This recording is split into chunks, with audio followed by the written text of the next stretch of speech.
PSC employees, media friends, and stakeholders on this Thursday afternoon. Magandang hapon po sa inyong lahat. And on behalf of our PSC board, led by our Chairman William Butch Ramirez, our four commissioners, Commissioner Aldo Agustin, Commissioner Ramon Fernandez, who is also here, Commissioner Celia Kiram, and Commissioner Charles Maxey, who on behalf of the PSC board will be delivering the welcome message also to our Executive Director, Attorney Guillermo Iroy. Welcome to the National Sports Summit 2021. And to start, may I ask everyone to be in the presence of our Lord as we start with a prayer to be followed by the Philippine National Anthem. Let us bow our heads and put ourselves in the loving presence of God. Dear Almighty God, we are beyond grateful to you for the bounty of opportunities and chances you have showered us today. We thank you for always making us feel your presence in everything we do. This online National Sports Summit 2021 became possible through your grace, allowing us to gather our brothers and sisters despite the COVID-19 pandemic. Let your grace flow that this session be fruitful and beneficial for the country's sports community. We also pray that you help us perform our tasks and that we may be guided by our goals throughout the program. Grant our speakers the ability and heart to effectively impart their wealth of knowledge and experience to everyone in this conference. Bless all the participants as well, so that they may have receptive and critical minds to acquire new ideas they can apply in their respective fields as leaders and as members of a bigger community. Your infinite blessing would mean the success of this National Sports Summit. May this activity glorify your name. We ask this through Christ our Lord and Savior. Amen. Mga kababayan, ang pambansang awit ng Pilipinas.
Did you know that years ago, there was a call for a comprehensive and unified policy and program for Philippine sports? A covenant that will accelerate the promotion and development of sports in various sectors of the country. Sounds familiar? Yes or no? Here's all you need to know about the National Sports Summit 2021, a project which is pinned on a similar endeavor held in Baguio City in 1992 via Executive Order Number 27, which created a 38-point resolution to guide Philippine sports. Fast forward to 2019, under the guidance of Philippine Sports Commission Chairman William Ramirez, PSC started planning a project which would help present and future sports leaders to have a well-studied guide on the direction the sports community need to take, crafted by the stakeholders themselves, with a theme of sports convergence symbolizing the coming together of minds and interest from different stakeholders from various parts of the country, united in the goal of coming up with measures to better Philippine sports, a sports convergence. The NSS 2021 is a three-phase project aimed to gather data on different aspects touching the sporting community, process and study these information, and craft a research-based resolution which will serve as a guideline for the advancement of Philippine sporting community. Let's jump right into the first phase of the project. Starting this January 27, Sports Conversations is a weekly online conference featuring different sports topics aimed to provide both learning and awareness on the present situation of sports, as well as a chance to discuss these topics with participants coming from different sports client groups. This lecture forum would be presided over by key figures and experts in the field, and will be concluded by an open forum to gather insights and views, concluded with a synthesis of the discussions per session. With a targeted 25 lectures on Phase 1, gathered data will be processed on its second phase, giving important consideration to the very first NSS resolutions as reference. The product of this data processing will be presented to the Philippine Sports Commission Board for necessary actions. We will go back online for the final phase of the project. A series of online consultations will be done with the different groups of stakeholders, aimed to check and validate the data that was processed, and create a new set of resolutions which will craft a well-studied short, mid, and long-term goals for the sports community to follow or serve as a roadmap. As PSC Chairman William Ramirez puts it, the PSC believes that sports are a means to move forward despite the challenges ahead. The National Sports Summit gives us the opportunity of charting our path in bettering Philippine sports.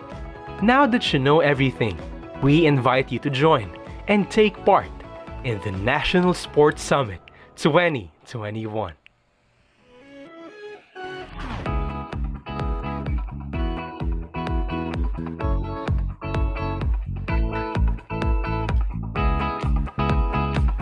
All right. Again, magandang hapon po sa inyong lahat, and I am your host, Joash David Ricanor from the PSC Public Communications Office, and you just saw the video today about the project, and we are now on the second session of the first phase of the summit, and we call this Sports Conversations. Yun po ang tawag natin dito. And again, we would like to acknowledge the presence of our PSC officials. To our PSC Commissioner Ramon Fernandez is here. Com, magandang hapon po. Also to our Executive Director, Attorney Guillermo Iroy Jr., magandang hapon din po. And on behalf of the PSC Board, and to give his welcome message, may I call on our PSC Commissioner, Charles Maxey. Good afternoon, everyone. After our grand launch, when the country's number one sportsman himself graced the event and delivered his message, we are now on session 2. Let me welcome each and every one of you for in this afternoon's activity. We have a very good speaker, a motivational speaker.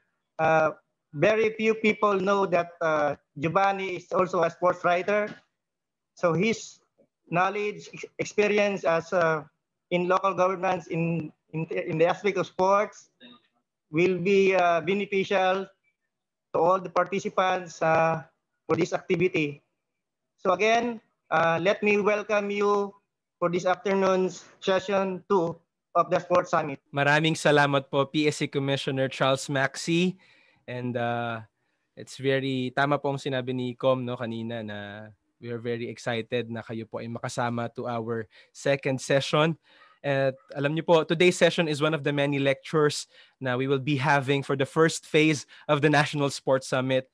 And before we do that, may I go through a few house rules, and as we read those, para at tayo po ay smooth sailing sa ating session for this afternoon. Can we flash that already? Ayan. And to ensure the ease of the program flow, number 1, the session will be held through a Zoom video conferencing application. Please be at the meeting room at least 30 minutes before the program. Please do not share the sign-in link sent to you only registered names would be allowed in. Again, sa sinabi po natin kanina, and please use our naming convention to your affiliation, dash your first name and last name. Number 2, each session lasts for around 2 hours. Therefore, a participant should have attended at least 70 minutes, which will be checked by the attendance committee. A certificate will be given for each session, and an additional completion certificate will be given for those who would be able to attend all 4 sessions. So nakikita ko na po no, sa familiar faces from our first session. Welcome po ulit. Number 3, all are required to be muted during the lecture. A facilitator will be present to read through questions from the participants during the open forum. And it is important that later for our open forum, you may send in your questions for the discussion during our 5-minute break. You may send it to any of our facilitator 1, 2, or 3. Makita niyo po sila sa chat box section later. And again, we request all our participants to fill out the evaluation and attendance verification forms at the end of our session. This will be po the basis of the issuance of the certificates that will be given to all of you. And right now, gusto ko lang pong batiin and i-recognize as well ang mga participants po na kasama natin. Magandang hapon, good afternoon, and maayong hapon. I'm seeing we are well represented this afternoon. We have our teachers here, our sports educators, our athletes, and our local government officials. And kami po at the PSC are very excited to converse and work with you, mga great sports minds in today's program. And today's session po would not be able to be completed if wala po tayong kasama to moderate our session. And to help us on that matter, we will be asked the help of one of the PSC's hardworking consultants. She is the head of the Public Affairs Unit of the Department of Education Region 11, and she is also a professor at the Ateneo de Davao University. And she is an author of the book entitled She, Significant Human Experience, and also an editor of published books. And so everyone, please help me in welcoming our moderator for this lecture, Dr. Maria Jemima Valderrama. Hello, ma'am. Hello, Josh. Mayong hapon sa tanan. Magandang hapon po sa ating lahat. Good afternoon, everyone. I have seen already 450 plus participants here. I hope you will be enjoying the entire session. And before we proceed, are we proceeding now, Josh? Hello, ma'am. Yes. Please, Ma'am Jem, magandang hapon po. And we are also taking this time, ma'am, also to recognize and to give a message as well to one of our commissioners present in today's meeting. Can I call on our commissioner, Commissioner Ramon Fernandez, to give his welcome speech? Hello po ko, magandang hapon. Yeah, good afternoon, everybody. I would just like to welcome all the participants in today's session. We are all in this together, so have fun. I'll make it brief, and good luck to all of you. Good afternoon, everybody. Maraming salamat po, PSC Commissioner Ramon Fernandez. And now, again, may I call our moderator for this afternoon, Dr. Maria Jemima Valderrama. Hello, ma'am. Hello, Josh. Good afternoon, Commissioner Ramon Fernandez and Commissioner Charles Maxey, and our chairman, Sir William Butch Ramirez. Good afternoon po. And now let us proceed to our second session. But before that, let us have a little abstract of what the session will be. This talk is about sharing of best practices of the province of Davao del Norte in its sports development program. It highlights the various activities under its 3 projects, namely Train, Compete, and Host. Train means talent reinforcement and intensification. This includes training of the athletes, coaches, and technical officials, especially those under the Davao del Norte Regional Sports Academy. Compete means complementary projects for exposure in tournaments and events. This covers the competitive representation of athletes and coaches, donning the provincial colors in competitions outside the province. Host means holistic organizing of sports tournaments.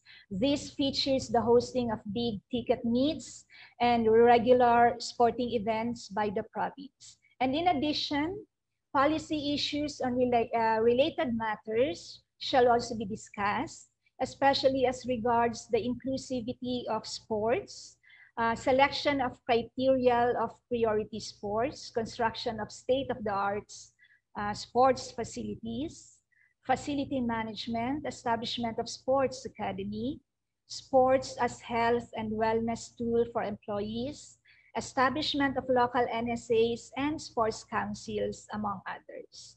And now, before we proceed, let me introduce to you, please allow me to introduce our speaker for our second session. Our speaker is the Provincial Government Department Head of the Provincial Sports and Youth Development Office of the Province of Davao del Norte. As the department head, he plans, implements, and evaluates comprehensive sports and youth development program of the province. He organizes grassroots training and development program in different barangays, school, and sports clubs. He trains competitive athletes for regional, national, and international competitions. He stages tournaments, sports camps, clinics, and other big ticket sports meets. And he manages the overall operations of Davao del Norte Sports and Tourism Complex. He is also a provincial coordinator of the Philippine Sports Commission. And this is just a short background about him. He was the chairperson of the University Student Council of UP Las Bañas and the champion in debates way back in 1990s, in 1995. He finished communication arts, major in speech communication. His past work experiences, to mention a few, include being a legislative researcher, lecturer of UP Mindanao, HR Superintendent for Training of the Human Resources Division of Dole Philippines in Palamalok, South Cotabato. So ladies and gentlemen, our speaker is 46-year-old Giovanni Gulanes. Hello, Giovanni. Hello, sir. Bayo. Hello, Sir Giovanni. Hello. Ayan po. Ang bata at ang Ayun pogi hapon. po, ang bata at ang pogi po ng ating speaker ngayon. And so, I'll turn on the table now for your lecture, Sir Jo. Maayong hapon, a pleasant good afternoon to each and everyone. I would like to thank PSC for inviting me here. It's indeed a great pleasure and honor to be speaking in this huge platform, a huge gathering, National Sports Summit. All right. Especially, we have salamat po, Commissioner Charles, Maxi, Com Ramon. I've seen kanina si Sir Mark Velasco, si Attorney Eroy. Sa mga sa lahat po ng mga sports coordinators, mga kaibigan nating coaches, tournament managers, officials, no, coming from different LGUs. Pleasant afternoon sa inyo. I'm ready. I would like to request the technical officials for the sharing. Right. My topic this afternoon is about sports in local governments. I'd like to put a disclaimer. It's not good to put a disclaimer, no, right in front, upfront. Ang salita ko po ngayon is not really to be telling you what to do, no. Sino ba naman tayo? I'm not a professional sports, a graduate of sports management or what. What I'll be doing is sharing the best practice we have. Some of the stories or some of the projects and activities that I will be sharing may not be applicable to all. So, wag lang muna kayong mag-react. But I'm sure a lot of you guys, makikita nyo na pwede naman palang magamit sa local government. Others would not take what I'll be sharing, the whole thing, but pwede partially, no? And it will be customized according to your context and requirements. So, again, The title of my talk is about sports in local government and a model system. Para kanino ba ang usaping ito? Kasi when sports in local government, you might have a quick reaction. Baka pang yung mga sports coordinator lang ito ng local government. Actually, hindi. Because the way we do sports in the Philippines, talagang interconnect tayo. We dovetail with PSC, we dovetail with DepEd, and with barangays and different LGUs and different business establishment. So this afternoon, when I'll be talking about sports in local governance, it is germane to all. It is not only applicable to the local government. So I hope you're excited to listen. Allow me to start my talk with a story. Alam nyo, yung sharing ko ngayon is storytelling po. No? Mabisa daw yung storytelling. Once upon a time, the Battle of Marathon, no? Nilusob ng mga Persian yung Greece. And kahit outnumbered yung mga Athenians, nanalo pa rin. So inutusan nila si Pheidippides to go to Greece, to Athens, to tell the good news. And Pheidippides said, Nenike kamen, nenike kamen. It means we have won.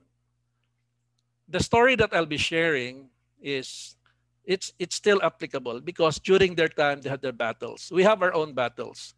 We battle against drug addiction among the young ones.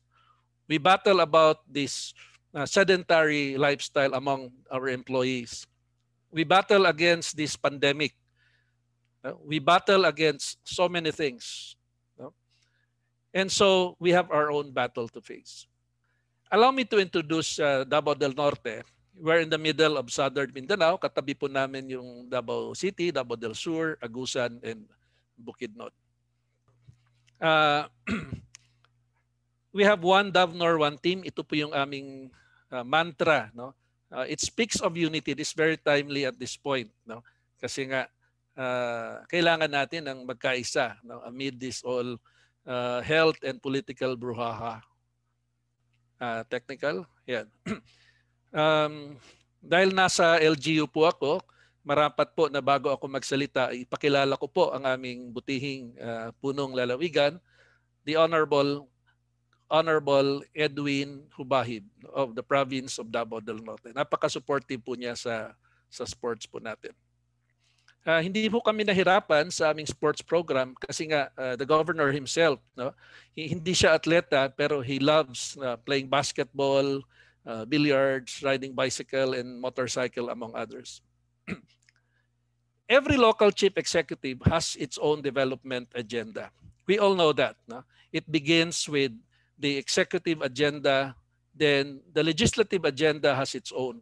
In the local government unit, there is what we call the marrying or the marriage of the local executive agenda and the legislative agenda. You call it ELA, or Executive Legislative Agenda. Now, what we're saying here, the executive agenda of the governor, kanya-kanya yan, kanya-kanyang gimmick, kanya-kanyang focus. It depends on its own recommendation and it depends on how he reads the condition of its locality. For Kuya Gob Edwin Hubahib, this is his own development agenda. He spells out the Kuya Gob, and each letter has its own meaning, and each meaning represents a different focus in his governance. I would not give you a walkthrough of each of this, but I'd like you guys to zero in on the first letter K. K stands for Knowledge Management, Education, and Sports. Ayun! Nakita ko rin ang sports.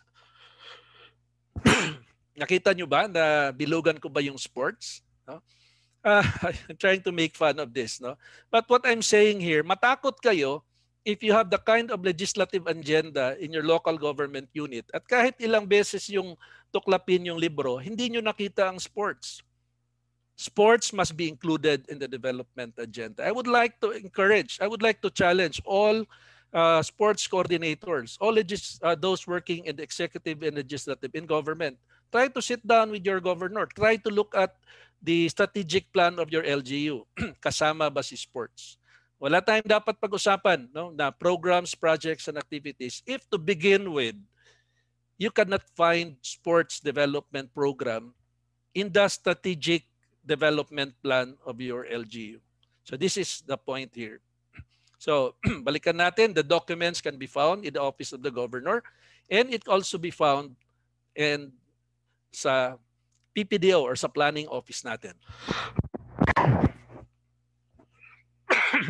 All right. So there you are. Nakita po natin yung sports. Okay? So next please. Ang opisina po ng Provincial Sports and Youth Development Office sa probinsya ng Davao del Norte ay isa na pong full-fledged department at meron po siyang 3 divisions. Let me begin with the full-fledged department. In the government, ang pinakamataas po in a local government unit ay departamento. Alam ko na siguro, I don't have the figure, no? But offhand, majority pa rin, baka 75 to 80% ng local government unit, municipality, LGU, province, city, yung katayuan, yung status po ng sports office natin, baka section or baka division. Baka division po kayo, maswerte na po kayo. But in Davao del Norte, we're very blessed because our sports office is a full-fledged department. And we're so happy that it has 3 divisions. One is we have the sports development. The second is youth development. And of course, our support division, which is the administrative. You may quick to react. Bakit sinama sa youth development division? Well, if you go to the Senate and to the Congress and even in local legislative chambers, yung committee po, the name of the committee is really Committee on Youth and Sports Development. Seldom you can find that there's separate entity for sports and separate entity for youth. Other LGUs have that kind of setup. But in Davao del Norte, we believe there's an umbilical cord between sports development and youth. Am I right? Sino ba naman ang aming majority na kliyente sa sports? Idibaga yung mga kabataan, elementary, high school at estudyante. Pagdating naman sa youth development, SK, Local Youth Development Office, largely ng kanilang mga programs, projects, and activities ay sports din. So bakit, sabi namin, bakit ihiwalay pa natin yung youth and sports development? And so, dito po sa Davao del Norte, pinagkaisa po namin ang sports and youth development. There are quite a number of local government units who did their benchmark in Davao del Norte on what kind of template is best for them. I told them it really depends on the context and it really depends on sa local chief executive. But again, it's a full-fledged department. I would like to share one thing. This makes me sad. You know why? Kasi sa context po ng local ng LGU, halos wala pa rin pong na-appoint na city, municipal, or provincial sports coordinator. I'm happy that Commissioner Maxi is here, Commissioner Mon, and the rest of the PSC stalwarts po natin. It's because we want to seek the assistance of PSC to knock on the door to the Department of Interior and Local Government and the Office of the President. If possible po, marinig yung hinaing ng mga local government unit na magkaroon po ng konting ipin, magkaroon po ng konting push that LGUs must have their sports coordinator. Alright? Kahit section head lang po, kahit po division head, wag na po yung department kung hindi kaya. Kasi at the end of the day, it all boils down to availability of funds. I have a story to tell. Are you familiar with National Youth Commission? Yes. We are on the same boat. Their problem is wala rin silang local youth development officer or coordinator. So hindi rin pinansin. But guess what happened? Nagkaroon po ng batas ang SK Reform Act at malinaw na dapat magtala ng local youth development office. Ito pa po ang masaya, and I hope Philippine Sports and the Office of the President would be happy to do this. Meron pong bagong batas, RA 11292. Ito po yung isinabatas, yung Seal of Good Local Governance. If you're in the LGU, you're very familiar with this. Ito po parang hallmark. Pag wala kang Seal of Good Local Governance, marami pong benepisyo mawawala sa iyo. Namely, hindi ka qualified na as beneficiary ng mga multi-million project, yung mga empleyado ninyo hindi pwede magkaroon ng mga bonuses. Lahat po ng local government chief executive are really drooling, no? Talagang kumakayo diyan, humahataw yan just to get the SGLG or Seal of Good Local Governance. You know what happened po under RA 11292? Sabi po ron, part of the criteria bago ka magkaroon ng SGLG, dapat meron kang local youth development officer. So nagkaroon ng ngipin ngayon. Lahat ng LGU, nagkakandarapa ngayon, talagang sinisiguro na merong in charge po sa local youth development. Ang sabi po natin, bakit hindi gawin sa mga sports coordinator? If carrots and stick ba yan? Wala namang penal clause yung SK Reform Act. Kung walang LIDO, walang youth officer, wala rin naman. Pero nung nilagay sa SGLG, lahat po kumilos. We would like to recommend, I think we've passed already resolutions all the way from Cebu sa Davao sessions natin. We passed a resolution requesting, no, through DILG, through PSC, kung maaari po maisama anumang klaseng batas, pwede ring ipasa sa SGLG. The point here is, magkaroon po ng push ang local government unit na meron po talagang sports coordinator ang bawat LGU. You know what's happening now? Marami sa ating nakikinig ngayon are not involved with the local government. This is the reality. Si Juan de la Cruz, sports coordinator / tourism officer / peso officer / executive assistant / information officer. And without telling, no, if you are overloaded, it's good to be multitasker, but too much task, it's not really good. But again, the message of this slide is we've reached this status of being a department, and we would like to encourage everyone na sana po, no, patulong po kami sa DILG, sa PSC para inganyuhin yung mga local government. Last story po. Alam niyo paano kami nag-umpisa, bakit kami naging department? Nag-benchmark po kami and we were surprised that yung isang probinsya po, yung Mountain Province, no? Kami po ay first class province. Pero yung Mountain Province, medyo at that time, di ko alam anong status nila ngayon. At that time, hindi sila first class. Sabi namin, bakit yung Mountain Province, department ang kanilang sports? So when I reported that to the governor, na-challenge kami, and so nagkaroon. So hoping that all LGUs would follow the same. Right? Bibihira lang po na ako'y magkaroon ng pagkakataon na makapagsalita sa maraming tao dito po sa buong Pilipinas with regard sports. Lubos-lubosin ko na po. Ito po ang aming SIDO team. SIDO means Provincial Sports and Youth Development Office. Meron po kaming 3 division. First is the Youth Sports Division headed po by Dodong Mejos. Yung youth namin ni JM Fernandez at yung admin namin si Kokoy, no?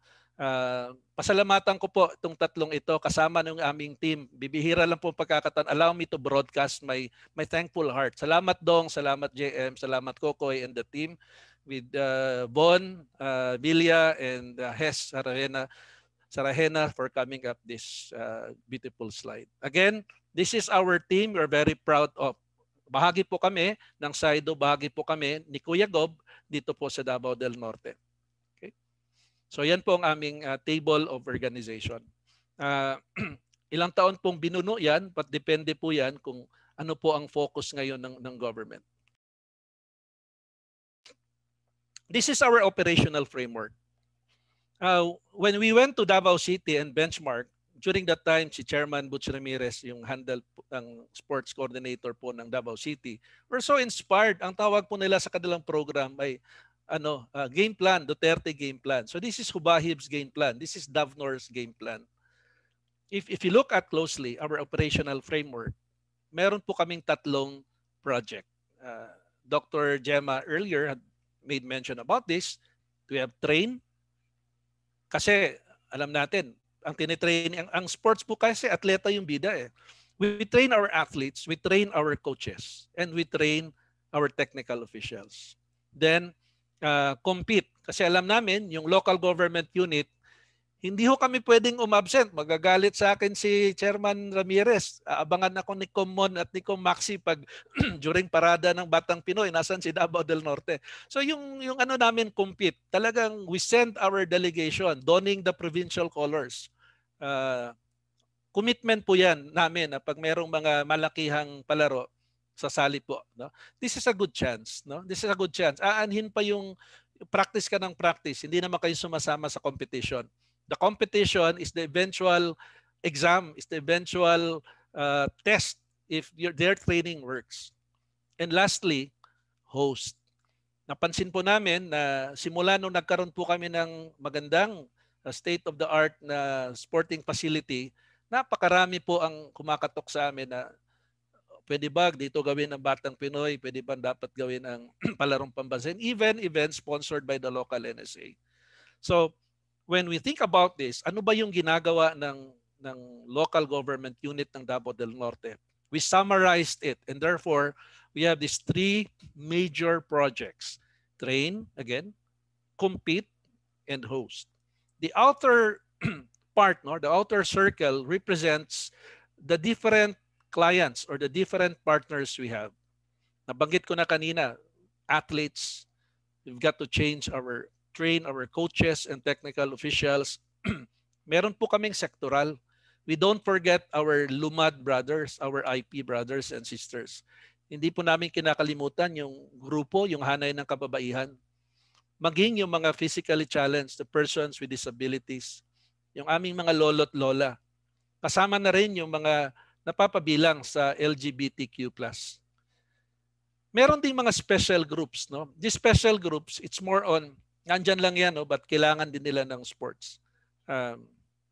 Nandyan yung employees, PSA, ito yung Provincial Sports Association, and iba't ibang NGAs, no, at ibang partner groups. In one way or the other, yung opisina po ng DAVNOR na Sports Office, ito po ang kanilang tinutulungan, and we coordinate with them, no, every so often. So, okay, sorry. So, ito po yung aming, habang dumadaan yung panahon, we always look at this operational framework. Baka nawala kami. So, ang hamon ko po sa bawat opisina, kasi this is my task now, is after looking at if nandun ba yung sports sa development program ng ating local chief executive, you ask yourselves, ano ba yung framework natin? Sabi nga nila, kung hindi mo daw maisulat, wala kang mapa, lalo kang maliligaw. This framework serves as our map. So, alam mo, bago namin na-come up ito, we research with the framework of the PSC, we research the framework of Cuba, China, and different LGUs sa probinsya. And wala ho kasing one size fits all eh. So what is applicable to us, yun po ang aming sinunod, and eventually po nag-come up po kami nitong operational framework. Okay? Next please. Somebody help me. Ayun. May gusto akong sagutin. May gusto po akong sagutin. Tulungan niyo po akong sagutin. Ito po ang tanong. Pag kulelat daw kayo sa palarong pambansa, automatically palpak ba ang sports program ninyo? Ulitin ko po. Pag kulelat kayo sa palarong pambansa o Batang Pinoy, wala kayong medal, 1, 2, 3 lang naiwan yung medal, kulelat palpak ba ang sports program ng LGU? Ang sagot ko po, hindi. Alam niyo bakit? Kasi hindi lang naman competition ang ibig sabihin ng sports program eh. This slide tells us, ano ba yung mga success indicators ng aming projects? No? Sa train, nabanggit ko na kanina, ang train po, hindi usapin ng padamihan ng gold medals. Ang sinasabi namin dito, increased number of kids, coaches, and officials trained. Kung marami kami, libo-libo kaming na-training, kayo, kung libo-libo ang na-training ninyong bata, masaya kami dahil yung children's game ng PSC. Eh ano ngayon kung hindi tayo naging matagumpay sa division meet, sa regional meet? Pero ang dami naman nating nabigyang mga bata ng pagkakataon na makahawak ng bola at maturuan ng tama. Sa tingin po namin, successful po ang programang train. Kasi ang kanyang success indicator ay dami ng bata, coaches at technical officials na natulungan. Yung compete po, ito yun. Padamihan tayo ng medalya, pagandahan po tayo ng standing sa DABRAA, sa ISTRAA, sa mga regional meets natin, maging sa national meets like Palarong Pambansa at Batang Pinoy, regional, maging sa national. So, pwede yon. Then, sa host po natin, for a while, sa host natin, ang increased number of athletes, coaches, and officials na tumating. Ito po may kasamang sports tourism. This is where you put in sports tourism. You know, the success indicator of sports tourism is number of tourist arrival. So if you put that in the context of sports tourism, mas maraming atleta, mas maraming coaches ang dumalo, masaya po tayo. Nung Palarong Pambansa po, umabot po ng 10,000 athletes and coaches. But wait, there's more. Kasi bit-bit si nanay, si tatay, si lolo't si lola.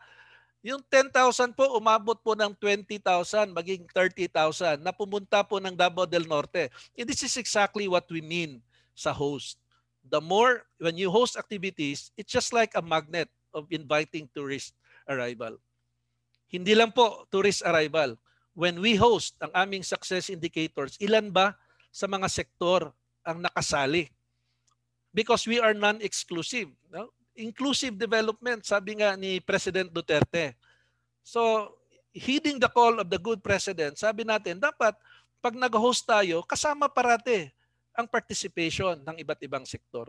Siningit ko na lang po yung pang-apat, yung Sports Academy, pero actually nasa under po ito ng train. Kagaya ng train, yung success indicator po nito ay, so malinaw po, ulitin ko po, to answer the question, are we failure if we don't have good medal haul? The answer is a resounding no, because it depends on the projects we have. We refuse to be called. Davao del Norte, hindi po kami nagcha-champion sa Palarong Pambansa. We have decent result, no? Pero hindi kami nagtatap 1, top 2, but we refuse to be called a failure. Why? Because we know what we're doing. We touch base with the youths, we touch base with the grassroots. And this is exactly what projects and milestone is all about. So sana po nakapagbahagi po tayo. This slide is very important, no, to level off the understanding of what success and failure is. One of the lingering questions we ask ourselves, yung LGU ba dapat magaling sa lahat ng sports? Sa tingin niyo, even PSC has its own priority sports. We ask people around. We ask the old coaches, we ask the modern athletes, we ask our sports coordinators. We benchmark with others. We ask them, ano po ba ang magandang priority sports? You know what we found out? There is no hard and fast criteria about this. Ay wala naman palang criteria. Ang sabi namin, gumawa po tayo ng criteria. So we have identified. Sabi namin, popularity, 10%. Kasi baka naman itong sports natin, wala naman palang naglalaro, sayang lang. So popularity means, pag in-introduce namin sports, merong taker. 10%, sabi namin. Medal potential, tiningnan namin yung matrix ng Batang Pinoy at ng PSC. Ito maganda, swimming pala, athletics, maraming medalya, isang atleta, kayang 5 gold medals. Sabi namin, okay to. 35%. Cost of training materials, napaka-scarce ng resources ng local government. Sabi namin, wag na tayong mag-training ng masyadong magastos. Hanap tayo ng sports na maganda ang medal haul pero mura. So, 35%. And availability of facilities, sabi namin 20%. And marami po ito, no? Umabot po ito ng mga almost 40 different sporting events. And nagkaroon kami ng workshop with different stakeholders, and collectively we judged, we evaluated them, and bingo, no? Ito po yung nagiging resulta. Pero ito po yung naging resulta. Okay? Pero ang sabi namin, balikan ko, you might ask, Job, ito ba dapat sa lahat ng LGUs? Wag po. Ito po yung sa tingin namin magiging criteria. Nakakatakot po, baka batikusin ako. Mali yan, mali yung criteria ninyo. Alang sagot po namin, it's better to have this criteria than having no criteria at all. The worst thing that's gonna happen in choosing priority sports is when we abide by yung air supply, alam niyo po yung air supply, hugot sa hangin. Kasi ito ang gusto ni ito ang gusto. No. At least sa amin, the criteria we've set, the parameters we set might be contestable, but at least we have basis when we decided what our priority sports are. Okay? So, yan po ang swimming, arnis, lawn tennis, athletics, taekwondo, archery, beach volleyball, billiards, wrestling. Meron pong magandang nagtanong sa akin. Sabi niya sa akin, Job, balik ko lang doon Job, bakit nawala ang basketball? 'Di ba Philippines is a basketball crazy country? Job, 'di ba volleyball player ka? 'Di ba sikat ang Davao region sa volleyball? Bakit wala ang volleyball diyan? Alam po ang sagot namin? Nakakatawa dahil isang criteria nga yung medal haul. Sa palarong pambansa kasi ang basketball isang gold lang, ang volleyball isang gold lang. Kaya sabi namin yung mga team sports ay wag na muna nating i-priority kasi limited yung resources natin. Doon tayo sa mga sports na di masyadong magastos pero magbibigay sa atin ng maraming medalya. But that answer only tells us yung sports being competitive. Paano si sports na para sa health and wellness? All the more. You know why? Because everywhere you go in the Philippines, big companies, big corporations are bankrolling basketball tournaments. Diba? And volleyball tournaments. Ang sabi namin, baka naman sa konting kapiranggot na budget ng local government unit, doon naman nating ilaan sa mga sports na hindi masyadong napapansin ng mga malalaking corporation. So don't get us wrong. When we have these priority sports, it doesn't mean kinalimutan at initsapwera na namin yung basketball, volleyball at ibang malalaking sports. It only means na these other sports deserve attention as well. As a matter of fact, hindi actually ito nawawala. Meron kaming mga tournaments on basketball, on volleyball. At alam natin, wala pa ring tatalo. No, wala pa ring tatalo. Sorry for I hope Common would agree on this. Basketball pa rin dito sa Davao del Norte at kahit saan. Pag piyesta, pag araw, nandun pa rin. And this is politically sound. Ang sabi namin, ang alaban natin, pag sports, walang politika. Okay yung politika, no? There's always a dichotomy between administration and politics, sabi nga sa public administration. But what we're saying here, politika man o hindi, for as long as it is good politics. Politics is good for as long as it's good. Bakit? May makakapag-question ba kung sa basketball at volleyball, daan-daan at libo-libong mga bata ang sumasali? Dahil dyan, limited na yung time nila sa kaka-ML, sa kaka-gadget. If that is the case, then let's go for basketball. Yun ang sinasabi namin. No? So I think I made myself clear. With regard to priority sports, again, dahil kakapiranggot yung budget ng LGU, we might as well dedicate that to hindi masyadong popular na sports because meron naman palang corporate sponsors. So, in terms of training yan, but in terms of mga paliga competition, naandun pa rin. No? So, don't get me wrong on this. In other LGUs, you might start, suggestion lang po, it's still best to have these priority sports. Other LGUs, meron silang listahan ng priority A, priority B, at priority C. Pag priority A, lahat ibibigay, sapatos, kasama sa tournament, kasama sa palaro, kasama sa Batang Pinoy, bibigyan ng training, bibigyan ng suporta. Pag priority B, tournament ka lang, trophy ka lang, bibigyan kita ng trainer pero once a year lang. Pero yung priority A, marami. Pag priority C ka, hanggang trophy ka lang. Pero keep your cards near to your chest. Huwag niyong sabihin sa secret yan. Yan yung trade secret namin sa office. No? We know exactly, parang stakeholders theory.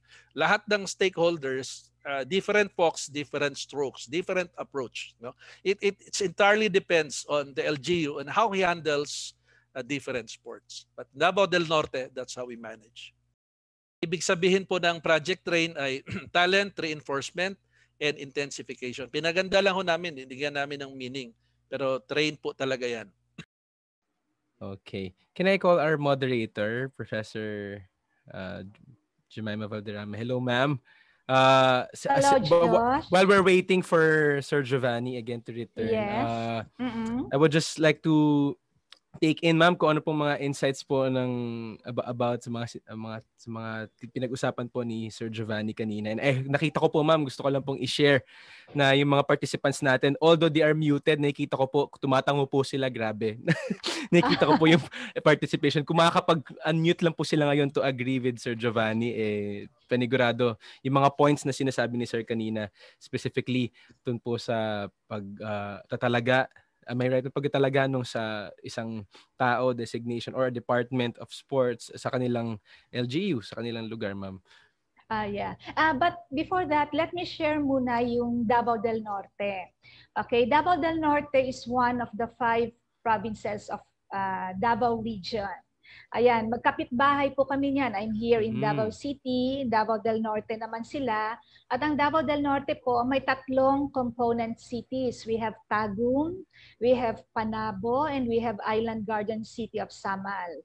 At marami rin pong municipalities. Kaya nga po active na active. Actually, the only sports complex we have in DepEd Davao region, I mean, we have other sports complex, pero yung sports complex po ng Davao del Norte, eto yung pinakabago at pinakamalaki. Actually, we already held the Palarong Pambansa in Davao del Norte Sports Complex. And I think Batang Pinoy also. Yes, doon ma'am. din sa Davao del Norte. Malaki po ito. And Sir Giovanni Gulanes, actually his name is very popular in terms of sports activities. Kaya pag may mga sports po na medyo malapit, not just in Davao region, yung mga medyo magkalapit na region, ang iba po talaga ay parang ano yan parang bini-benchmark ngayon ang Davao del Norte Sports Complex. Kasi andun talaga yung mga state-of-the-art facilities nila. Although we already have one in UP, in Davao City, pero original pa rin po ang nasa Davao del Norte Sports Complex natin. And kanina, again, ang na-mention ni Sir Job, yung 3 important programs nila sa kanilang DAVNOR game plan. Ito yung train, host, and compete. Actually, malapit ko na rin siyang ma-memorize.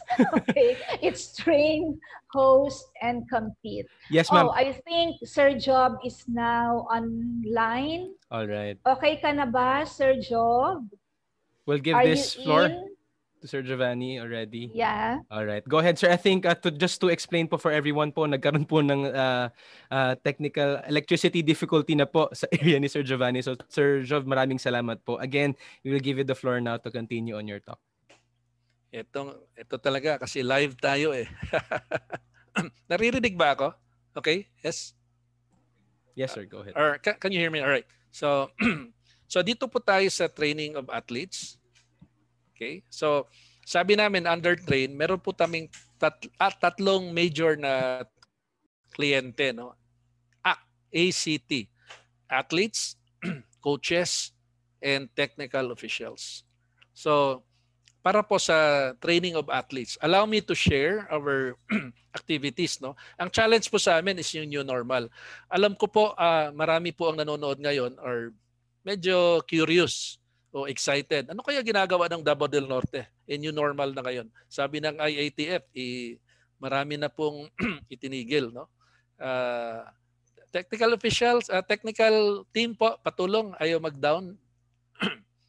So, unahin ko po yung training of athletes.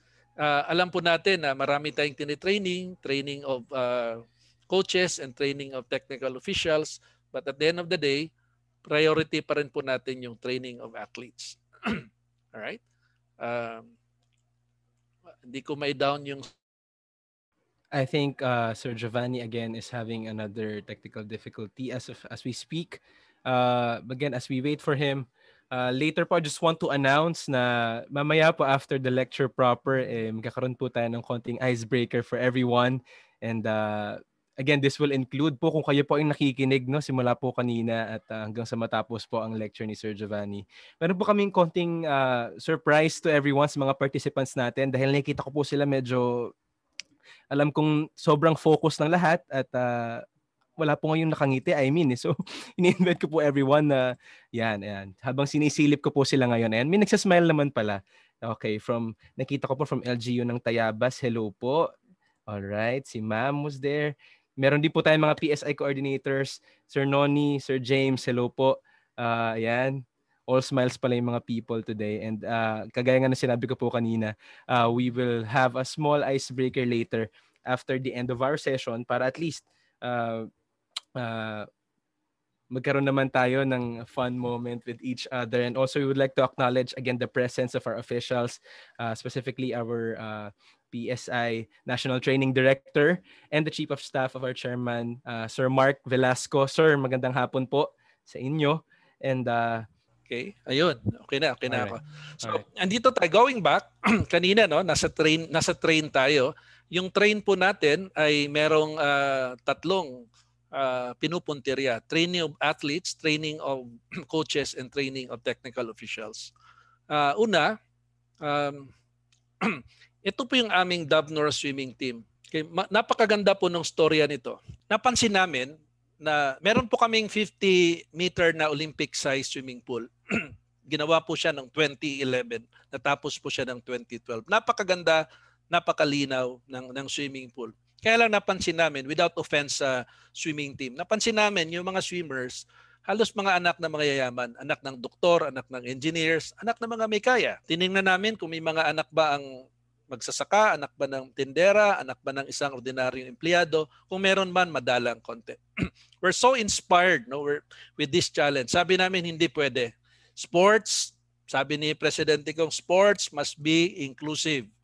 So ginawa po natin, nag-identify kami ng mga eskwelahan na malapit lang sa sports complex na pwedeng lakarin lamang yung swimming pool kung maaari. So one by one, sabi namin, first batch, 100 na swimmers.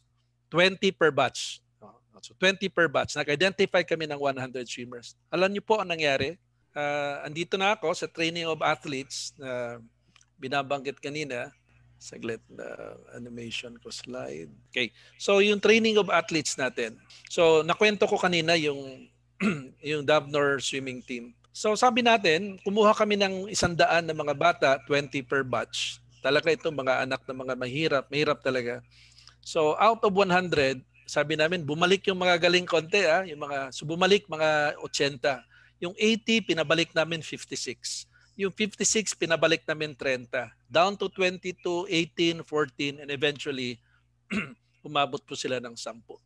Yung 10 na yan very competitive. Very competitive. After 1 year po, nag-champion po ang kanilang division sa swimming dahil lang po sa kanila. Kasi hinakot nila yung mga medalya. Natuwa po kami, kumuha ho kami ng uling 100, the same process, and right now we are able to establish a Davnor swimming team. It's very unique because sabi namin, ito po ay talagang grassroots dahil ito po ay talagang mga swimmer na nanggaling po sa mga pamilyang wala pong kaya. At nabigyan po sila ng chance na maging swimmer po. My other story is about this open water swimming. Naririnig ko parati si Dr. Meki, sabi niya, dapat priority ng Pilipinas yung open water kasi we are an archipelagic country. True enough, no? In Barangay Kaganguhan in Panabo, we used to have, no? Sabihin ko lang, we used to have kasi nasira ito ng bagyo. Nagkaroon po kami ng isang open water. Mapansin nyo kasi, sabi namin, marami na hong nagtitraining ng mga swimmer doon po sa dagat. Guess what?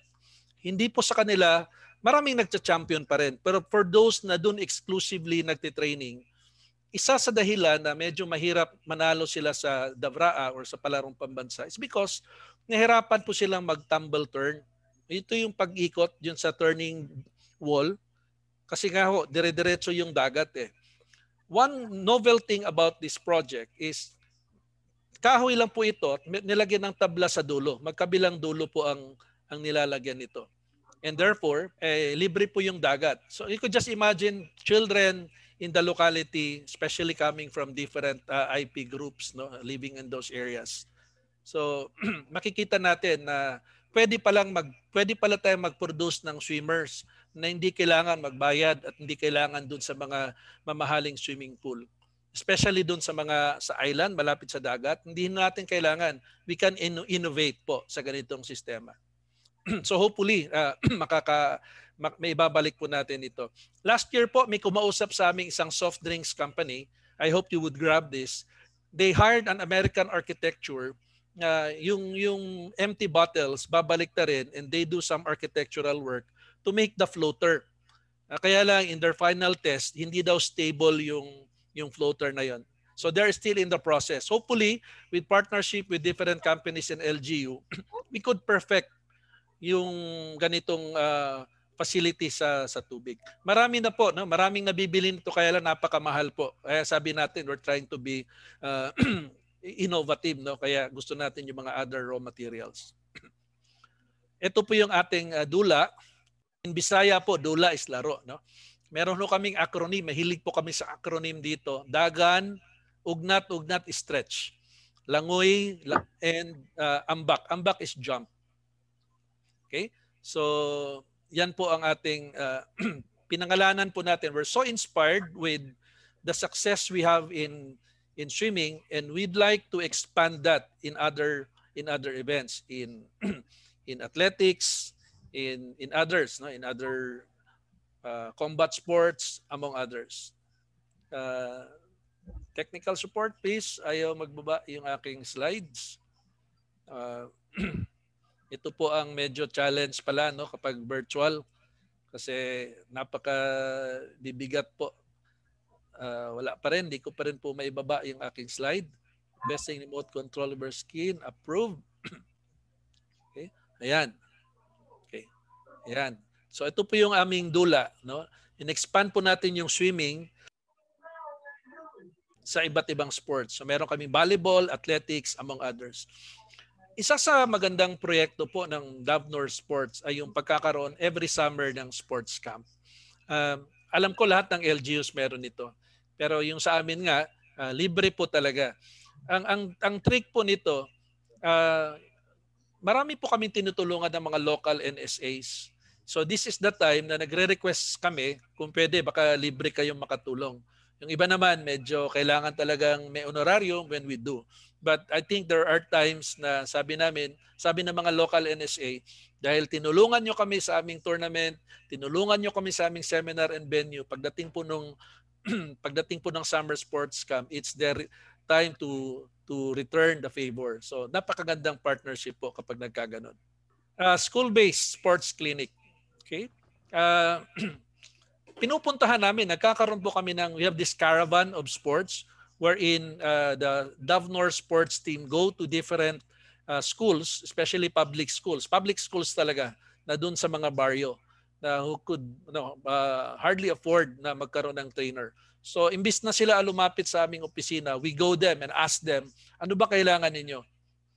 Sabi namin, dalawang paraan ito. You could send your athletes to the sports complex, or let's identify sports na kami ang magpapadala ng mga trainers dyan. Now, the next slide is very challenging. Dahil po nasa pandemya po tayo ngayon. You know what we're doing is we send our coaches to the different houses of our athletes. Hindi naman lahat, no? But yung piling-pili, especially those enrolled in our sports academy. We bring the balls, we bring the equipment, we bring the different gadgets, no? At tinuturuan namin, maging yung nanay, tatay nila, oy, malaking tulong ni nanay at tatay kasi ito yung pipito. Oy, labas ng mga anak, no? So the parents themselves are part now of the training kasi kasama na sila sa paggising ng mga bata. And what? Guess what? Binivideohan, pinipicturean ni nanay at ni tatay yung mga anak nila at sinesend sa coaches namin bilang patunay na araw-araw ay naandun. We all know that, no? Pandemic is the time, hindi porke pandemic ay tapos na yung training. Our athletes have to stay, if not competitive, at least in shape. Para pag okay na yung may babalik po natin sa kanilang competitive form. So this is home-based training. Again, dinadala namin yung aming mga equipment, aming mga coaches doon sa mga bahay ng aming mga atleta. So again, this is the home-based training. So kanina, yung school-based training, ang kasunod po itong home-based training. Tech officials, kindly help me. Ayaw pong bumaba ng slide. Ang kasunod po, no? Ang kasunod po ay itong Regional Sports Academy. Perhaps you wonder, meron palang Regional Sports Academy ang Davao del Norte? Yes, we have. Nanggaya lang po kami. Hindi naman po masama mag-benchmark eh. Yan po ang tatandaan natin. No? Ang una pong nagkaroon ng Sports Academy ay ang latest Sports Academy. Salute po ako lalo na po kay Dr. Calio, the late Dr. Calio. Ang alam ko po may sumunod yung Pagadian, yung Davao Zamboanga del Norte ba yan, del Sur, Pagadian. Kami po yung pangatlo. Pero as far as I know, yung Davao del Norte po yung first legislated na Sports Academy, meaning may batas po. So meron kaming RA 10674 or the creation of Davao del Norte Regional Sports Academy. Davao del Norte because nasa Davao del Norte po yung location. But take note of the word regional. Ang ibig sabihin po ng regional, yung sports academy namin ay kayang tumanggap ng mga estudyante outside of the province but within Davao region. That's the concept. That's the intent of the law. But we are now still in our second year of operations. Kaya you don't expect na marami. Lalo pa inabutan tayo ng pandemya. This is now the breakdown. We only have, dahil second year po tayo, grade 7 at grade 8 pala ang. So meron tayong breakdown nito, Arnis Athletics. Napansin niyo, meron din po kaming grade 11 and grade 12. You know what happened? Kasi po at that time na nag-umpisa po yung K-12, Davao del Norte lang po ang merong sports complex. Ngayon, meron ng Davao City eh. Dahil nag-iisa kami noon, kami lang yung recipient ng sports track ng K-12 ng DepEd. So, nagbukas ang grade 7 at grade 8 ng junior high school para sports academy at merong sports track ang grade 11 at grade 12. Ang ginawa po natin ay ikinasal po natin yung dalawa. So, ang nagluto po nito talaga ay no less than our incumbent Assistant Secretary, si ASEC Attorney Bert Escobarte, who happened to be the Regional Director of DepEd. So ginawan po niya ng paraan. So nagkaroon po kami ng legal personality. Meron po yung school ID. So ngayon po existing ang aming grade 7, grade 8, 11, and 12. Okay? So if you ask, what's the criteria for admission? Ideally, meron tayong dapat na anthropometric test, yung measurement of the body. Meron din dapat na general physical test and sports-specific test. Medyo nagkulang kami sa aspetong yan dahil inabutan nga po kami ng COVID. And it's very hard to get sports scientists. This is the area, I've reported this already to the PSC, that we need somebody to take care of the admission or the criteria in the admission process. Pero sabi namin, teachers, nandiyan na yung facility, ang tagal sabi namin, we have to start somewhere else. So you know what we did? Yung mga may record lang nung elementary na nag-champion at sa Dabraa, tapos we tap our local NSA, our PSA, and nagkaroon ho kami ng screening process. It may not be the perfect one, but what we said, at least we've started somewhere else na medyo scientific, may semblance naman ng scientific.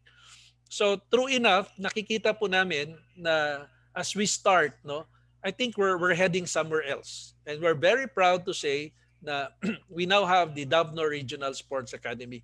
We're trying to get funds, no? Our good governor is very happy about this. Marami na po ang nagturo sa amin. Like for instance, pwede naman pala tayo, if you want to set up a sports academy, pwede naman pala tayong kumuha ng private sponsors. Nandyan po ang RA 8525 or Adapt a School program. Pwede tayong that's our direction right now. Magtatap po kami ng mga private sponsors kasi yung whatever amount they shell to help us, they get 150% tax incentive. So parang kumita pa sila, pogi pa sila in terms of advertisement. That's a direction. You know why? We have to be innovative in outsourcing funds because however we look at it, ang sports talaga is not at par with agriculture. It's not at par with health. It's not at par. No? Yun ang unang nakikita eh. Hindi naman kasi pare-pareho tayo ng appreciation na health really makes us physically fit. No?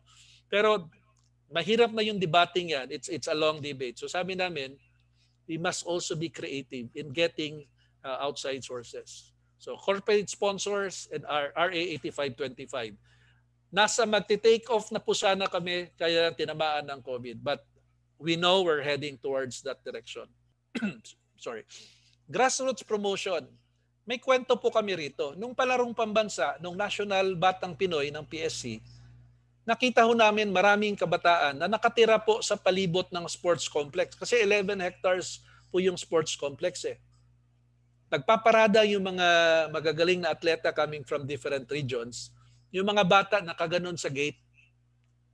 Para bang sinasabi nilang ano nangyayari sa loob? Kailan kaya ako makakalaro dyan? Kailan kaya ako matitraining? Ang sabi namin, napaka-ironic. Ang daming mga bata just around the periphery of sports complex. Marami tayong trainer and yet yung mga batang yan, wala palang access sa loob. One day, we hatched a plan. Sabi namin, gawa tayo ng flyers under ni Kuya Gob, Edwin Hubahib. Nilista namin phone number, ano yung mga sports na pwede naming ituro. At pinuntahan namin, kinatok namin yung mga bahay-bahay ng aming kapitbahay and inviting the teachers, inviting the parents and the kids na mag-training dito sa loob po ng. So yun po, maiksing kwento, but you're bringing sports doon sa doorstep ng mga kabataan. That's exactly the point there. And we're happy, Hindi namin alam anong ipapangalan dito, o plan kabarangay ba o plan kapitbahay. But the idea is there. Okay? I cannot move my slide again. So, nasa training pa tayo. Bilisan ko lang po. Nasa 45 minutes na ako. Okay? Ito po, tinanong nyo kanina, Job, ang dami mong training. Ang dami mga training activities. Sino ang mga trainers ninyo? Ayun, it's a good question. Po, ang dami pong magagaling na atleta sa Davao del Norte. Nalaman po namin na yung, halimbawa, I would not name names, isa sa mga trainer namin na napakagaling, nag-champion sa national, nagtatrabaho dun sa isang mall. Yung isa naman as security guard. Yung isa naman dun sa ibang company. Alam naman natin ngayon, yung mga private companies, mga malls, hindi rin naman gaano kalakihan ang sweldo. Ang sabi natin, kung mayroong mga security guard, may mga utility workers sa iba't ibang establishment, bakit hindi natin i-hire? So, ang nangyari po sa Davao del Norte, yung mga dating member ng Philippine team sa Sepak Takraw, si Alex Lupian, member ng Chess Olympiad yan, kasama ni Eugene Torre yan, si Edwin Mission, Philippine team ng baseball. Meron din kaming yung in charge namin sa isang project, si Balong Cabistante, kasama po yan. Tin Ascal, kasama po sa Davao Aguilas, among others. So, may mga licensed football coaches kami, may mga champion beach volleyball kami. Lahat po niyan, imbis mag-hire kami ng clerk, mag-hire kami ng utility workers, yung mga former athletes na lang ang i-hire namin. Guess what? From 8 in the morning hanggang alas 3 po, nasa opisina po yan, doing clerical and administrative functions. Pagdating po ng alas 3 ng hapon, labasan po yan at nagtuturo ng iba't ibang teams. Hindi ba sulit? So wala na po tayong problema sa trainer dahil na-absorb na po natin sila. Hindi naman kailangan malakihang posisyon kaagad eh. They were absorbed as job orders, but in comparison sa sweldo nila sa labas, mas malaki pa nga kami. But when they work, they do not consider it work because atleta sila at masaya. So that's the secret ng aming training kasi yung aming mga magagaling na atleta, mga former Philippine team members, inabsorb po namin sa opisina doing clerical and administrative function. Training of coaches. So, sabi natin, no one gives what they do not have. Nemo dat, kuod, nan habet. So, sa tulong po ng Philippine Sports Commission, marami po tayong pinapadala, yung SMART team, yung talent identification, yung accreditation. Aktibo po kaming sumasama yung aming mga coaches. Maging ang aming technical officials. So meron kaming basketball, yung Ribisco paparating sa amin, coaches and technical officials. Yung PFF, yung very active kami sa Philippine Football Federation, mga C license, So marami po tayo dyan. No? Again, athletes, coaches, and technical officials. Alright? So natapos po tayo sa umako po tayo sa compete. Mabilis na lang po ito. Under our compete, no, complementary project for exposure in tournaments and events. So, sa proyektong po ito, this is where na dinadala po natin yung team DAVNOR. Sumasali kami sa palarong pambansa. Although palarong pambansa is a DepEd project, pero malaki ang papel po ng DAVNOR, Sports Office, kasi kasama po kami sa pagtitraining. At hindi po namin pinapakawala yung mga training po, yung mga Mindanao at National Batang Pinoy. We make it a point na kasama po ang Davao del Norte po doon. So naghang na naman ang aking okay. So ito po yan po ang Project Compete. Tech Group, please help me. Okay. So tapos na tayo kanina sa train. Ngayon, nag-compete po tayo, palarong pambansa, Batang Pinoy. Nagpapadalin po kami through PSC Arafura Games. We won silver, bronze in beach volleyball sa Philippine National Games, to name a few, where we got the gold. And lastly, ito po yung aming host project. Train, compete, and host. We're very active in promoting the multisport, the triathlete. We call it Musaman. And we were dubbed as the best palaro ever. Baka may mag-react dyan na best din sila. Lahat naman ng mga bagong host, best eh. No? For me, it doesn't matter. But we did our best. You did your best for the best palaro ever. We all enjoy. Basta nung 2015, Brother Luis Tro told us na we're the best palaro ever. Thank you for that, DepEd. Yan po ang PSC. Yung ilang beses twice kami nag-Mindanao and the National Championship of Batang Pinoy. And we have the regional meets, courtesy of DepEd. All right. The next slide is very important. Ito po ang ALS Olympics. Everyone knows what ALS is, right? Ito po yung alternative learning system. Just a background. Marami po ang nagda-drop out sa mainstream ng education. I don't have the figure, but quite a number.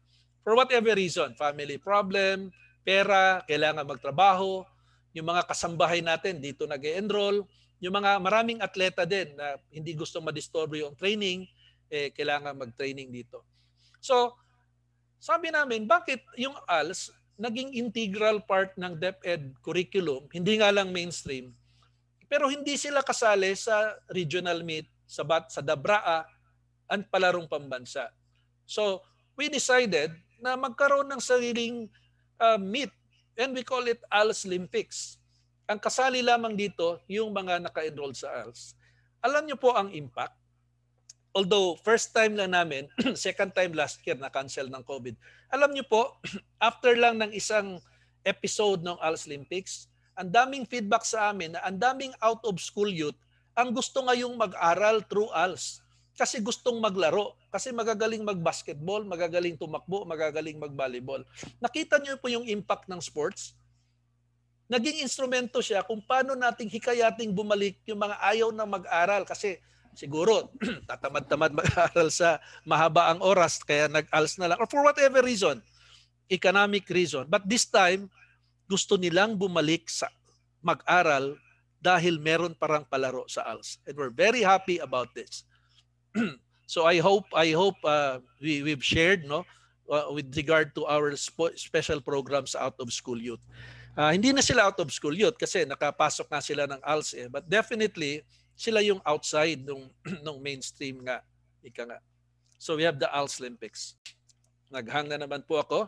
So habang pinipindot ko, this year ginawa natin kaya lang nag-COVID, and the idea of ALS is sooner or later, we're trying to be at par with the regional meet. Kung ano ang nilalaro sa division meet, sa regional meet, the same games doon sa palarong pambansa. Hopefully, we could replicate that dito sa ALS natin.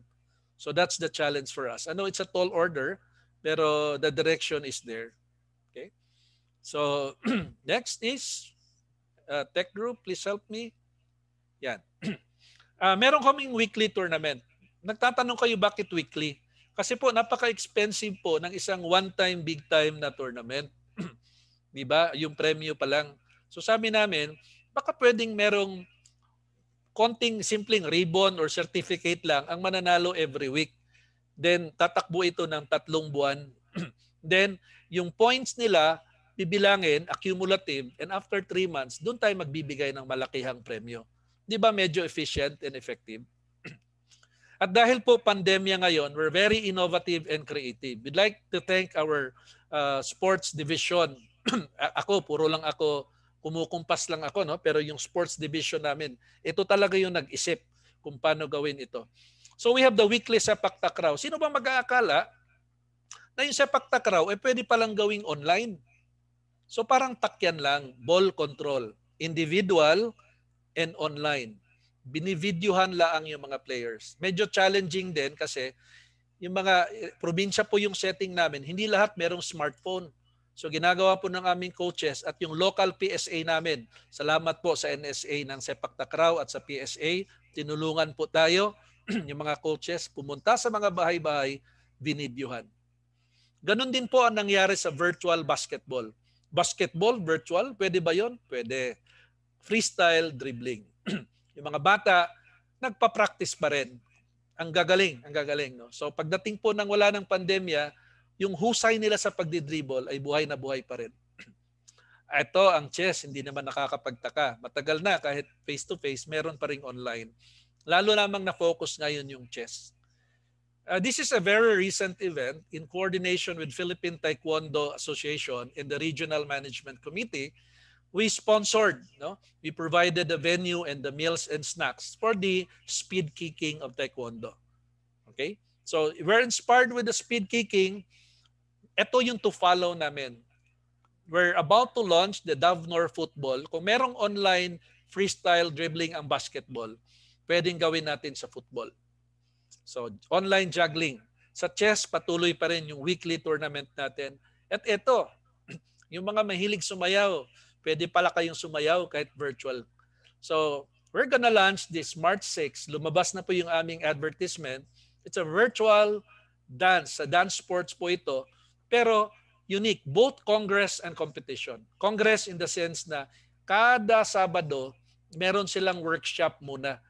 Iba't ibang age, iba't ibang estilo ng pagsayaw. We're targeting 120 dancers. Exclusive lang po muna sa Davnor. Meron kasing Taga-Luzon na nag-PM gustong sumali. But this is exactly what we're doing. No?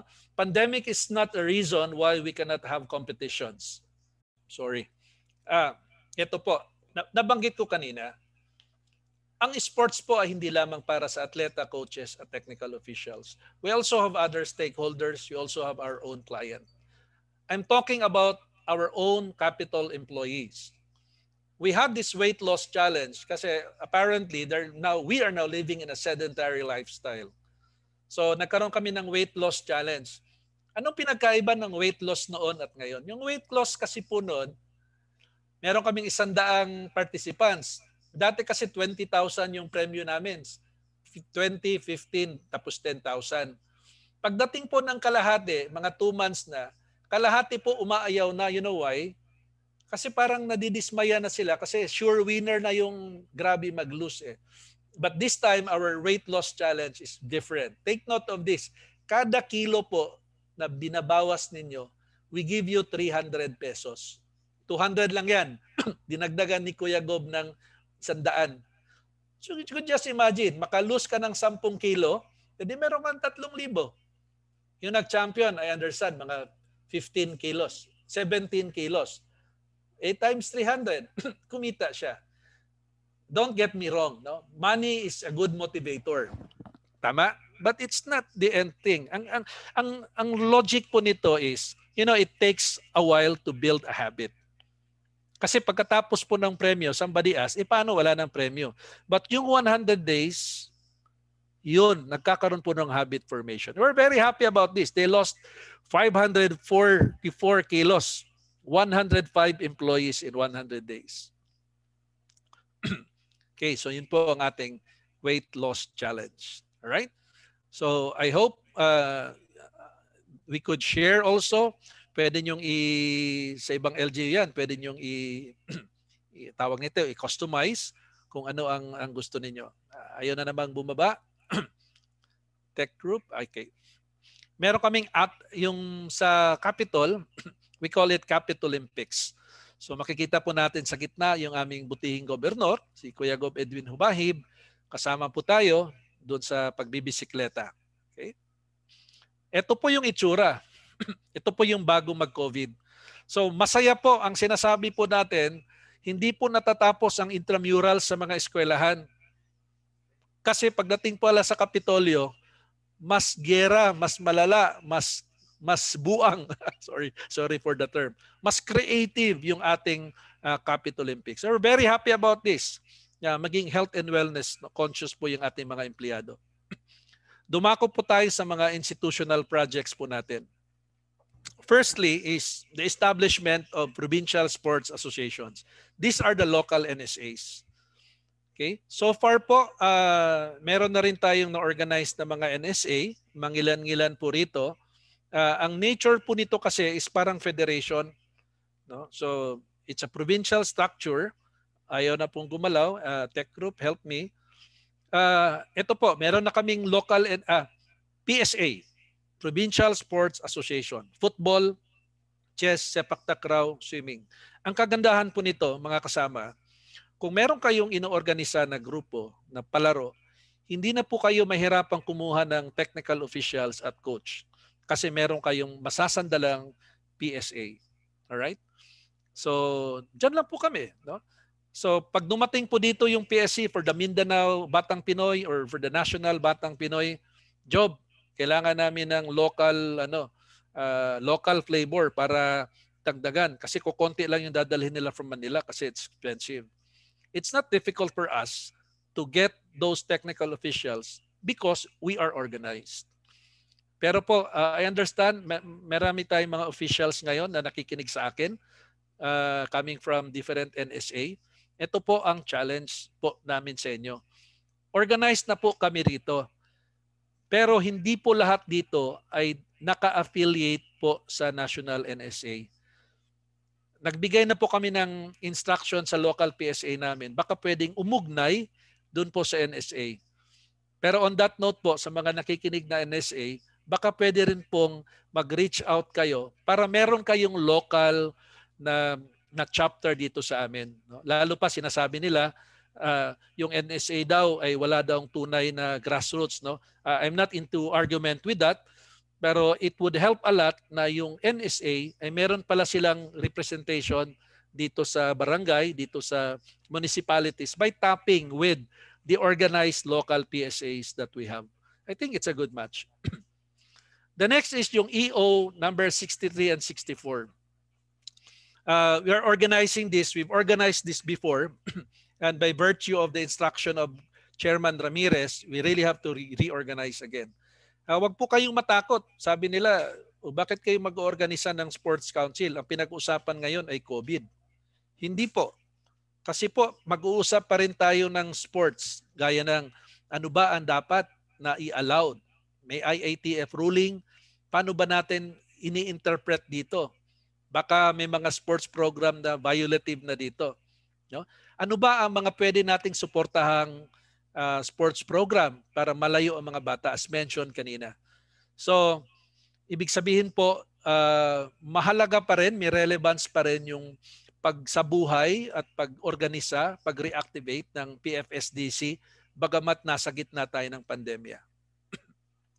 Meron po kaming radio program na game na, is very quickly, 1 hour, once a week lang po ito. Pinag-usapan namin, we feature athletes, we feature SK officials, we feature coaches and trainers, no? Kasama yung kanilang mga pictures, especially when they win events. And partnership. Alam nyo po, hindi namin alam paano ilarga yung aming sports program kung wala ang PSC. So I'd like to grab this opportunity, PSC, maraming salamat po sa inyong tulong. Paano yung mga bata na ating direktang kliyente kung wala ang DepEd? So, kailangan makipag-ugnayan tayo kay DepEd, ganun din sa DILG kasi LGU kami. At sayang naman sa barangay, munisipyo, Alam niyo po, yung SK chairman, automatic po sila chairman ng Committee on Sports. Yung SK po, 10% po sa barangay na budget na pupunta po sa youth and sports development. Kung wala pong pera ang munisipyo, if you have say 40 barangays, meron si 10% yan, you have ready money for sports development. So these are, to name a few, alam ko may nakalimutan ako rito, but these are the big institutions that we should not forget to dovetail with in terms of our sports development program. Sabi ko kanina, hindi lang pala atleta. Meron din tayong tinutumbok na sektoral. Okay? Ito po ang una. Meron po kaming talaingod runners. Nabigla tayo, no? Yung nagcha-champion po sa World Olympics, parating Kenyan, Africa. So meron pala tayong local version. We're so inspired, no, with the Kenyan model. So pumunta ho kami sa bundok. Meron po kasing talaingod. It's a tribal municipality dito sa Davao del Norte. Nagkaroon tayo ng selection and true enough, nakita natin, nakakuha tayo ng 10 na mga Atamanobo runners. Ito yung mga bata na araw-araw nagbibit-bit nagdadala ng mga sako ng kamuting kahoy, nilalakad, paakyat, pataas, papuntang eskwelahan, pataas. No? If you happen to be in their place, napakahirap nung daan. It's really a rolling valley. So nung nakuha namin ng runners, pinadalhan po natin ng full-time na trainer, doon natutulog. Very cooperative ang munisipyo. Binigyan sila ng isang bahay doon na engineering office. Nilagyan namin ng mga higaan. And daily, in the morning and in the afternoon after classes, tumatakbo po ang mga yan. And we're very happy with the result. Siguro mga 6 months pa lang, we see results already. So gusto naming ipagpatuloy ito. Kaya lang along the way we met challenges, no? Para I'm sure a lot of you guys listening out there, meron kayong counterpart nito, especially in the North Part, in Samar, in Mountain Province, even in Davao region. Let's just take note, no? Kasi meron palang cultural sensitivity. Halimbawa po, yung na-encounter namin, may mga kultura pala na pag tumungtong na ng 15 years old, pwede nang ikasal. So marami kaming atleta na magaling na sana, kaya lang ikinasal. Yung isa naming atleta, malakas na sana, kaya lang sa hirap ng buhay, kailangan mamasada. No? So these are considerations. Hindi lang pala enough na pakainin mo sila, hindi lang pala enough na dapat meron ng allowance. Wala kasi kaming allowance for them. Kain lang, libre at sapatos at bags. So we learn our lessons. Dapat meron kaming economic assistance also. And meron kaming plano na dalhin din sa baba. Nakakatawa po ang kwento ng Talaingod Runners. Sa 10 po yan, pero dahil araw-araw po sa community nila tumatakbo. Yung mga maliliit na mga bata, nakikita nila, nakasuot yung mga ate kuya nila. Yung 10, hindi lang 10 ang tumatakbo. May nakabuntot na 1, 2, 3, 4, 5. And guess what? What we're building here is a culture of running. Just like Kenya. I know it's a long shot, but we're not giving up. No? After this COVID, we now have a different approach. We talked to the municipal government of Talaingod about this, na ipagpatuloy yung programa, special program for running for our Atamanobo running team. Kala nyo, mapapabayaan yung pag-aaral nila? Alam nyo po ba ang mga yan, na andyan yung graduate ng valedictorian, first honor, second honor, nakakatawa. Sabi nga nila, naging first honor sila, not despite, but because they are athletes. So, yan po ang Talaingod Runners. Going down, kami po ang unang recipient ng IP Games ng PSC. Umikot po ang PSC. Maraming salamat po. Ito po yung itsura ng PSC Games. Bago po ang palaro, sabi po ng aming kapatid na mga IPs dito, mga lumad, na dapat merong seremonya. So yun po ginawa nila. At meron kaming, aside from PSC IP Games, meron kaming local version. We call it Tipanod Festival. Si Lola at si Lola kasama po sa aming programa. Meron kaming sports scientist dati, si Chris Junasa, enumerated some geriatrics, no, activities nila. Una muna, jog in place. So nagpa-printa po kami ng tarpaulin, nilalagay namin, binibigay namin sa barangay para sa parke nila. Yung oval po namin, meron kaming station, parang Station of the Cross. So pag napunta si Lolo doon, ito gagawin niya. Sa Station 2, itong gagawin nila. And eventually, he could make a lot of turns. Calculated po yung mga galaw kasi hindi naman pwedeng pwersahin si Lolo at Lola sa mga mabibigat na training, mga exercises. But certainly, we have special program for the elderlies. Sa kababaihan, ayoko na mag-focus sa volleyball. Very sikat na yan. Gusto ko i-focus sa women in sports. Naalala nyo, meron po kaming swimming pool. Ang ginawa po natin sa swimming pool, tinukoy natin yung mga nanay, mga kababaihan, na nakatira po doon sa gilid ng sapa na pag binabaha, ay halos maanod yung kanilang bahay at kawawa yung mga anak. So we train them basic water survival. Okay, so ginamit natin yung sports facility doon po sa programa ng Disaster Risk Reduction Management. You could just see that sports and DRRM pwede palang pagsabayin. Ang beneficiary, yung kababaihan, especially those na nakatira doon sa gilid ng sapa ng mga flood-prone areas. And hindi nakakalimutan ng sports ang LGBTQ. Volleyball, hindi lang volleyball, maging sa iba pa. Hindi kami nakakamiss pag meron po mga Paralympics, Para Games, nagpapadala po ang sports office namin at tukoy na rin po namin. And we're very happy na meron kami mga members dito na naipapadala po namin bilang kasapi ng Philippine team. I'm almost sa the end po. No? Ito po yung aming facilities. It's an 11 hectares. We have the oval track. We have the 50-meter swimming pool. We have the pavilion. We normally house this training for combat sports. Meron kaming air-conditioned na gymnasium na ang surface niya ay Taraflex. We have the outdoor tennis court. And we have this football. Alam niyo po, nakakatawa kapag nag-invest kayo sa facilities. Ito po ang kwento. Remember, kami ang venue ng professional football, no? We used to have this professional football league. Yung taga Manila against Davao. Guess what? Ang sabi po ng coach namin, Job, yung mga atleta namin, ang galing nang maglaro compared before. Naku, bakit coach? Kasi other than inspired silang makita yung kanilang idol, namimimik nila, nagagaya nila. Perhaps this is not applicable sa Manila, sa National Capital Regions, because you see the best players in UAP, in NCAA, pero kami na nasa probinsya, very seldom kaming makakita ng big ticket events. Ito pala ang maganda kapag meron kang facility because you'll be able to bring in, again, the big ticket events. And ito yung mga bata na walang exposure dyan, personal nilang makita na ganun pala ang dapat gawin. And you know, the beginning of sports development is what we call appreciation. And small kids begin to appreciate the game because they've seen it personally kasi meron po kaming facilities. Ito po ang aming facilities.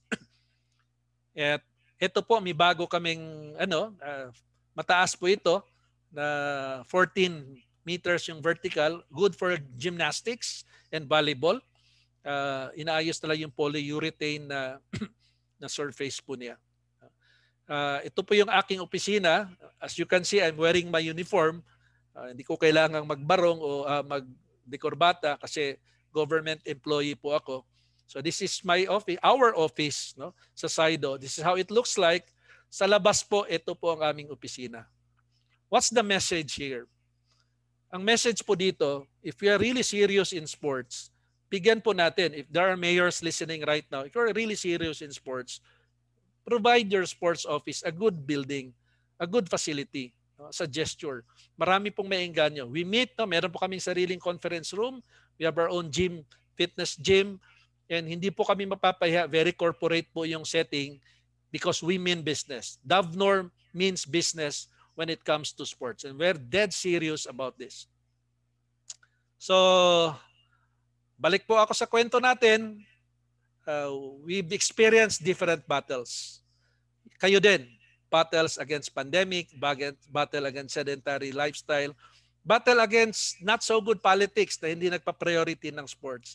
But if we join hands, top with PSC and DepEd, at the end of the day, we can shout, Nenike kamen, and we have won.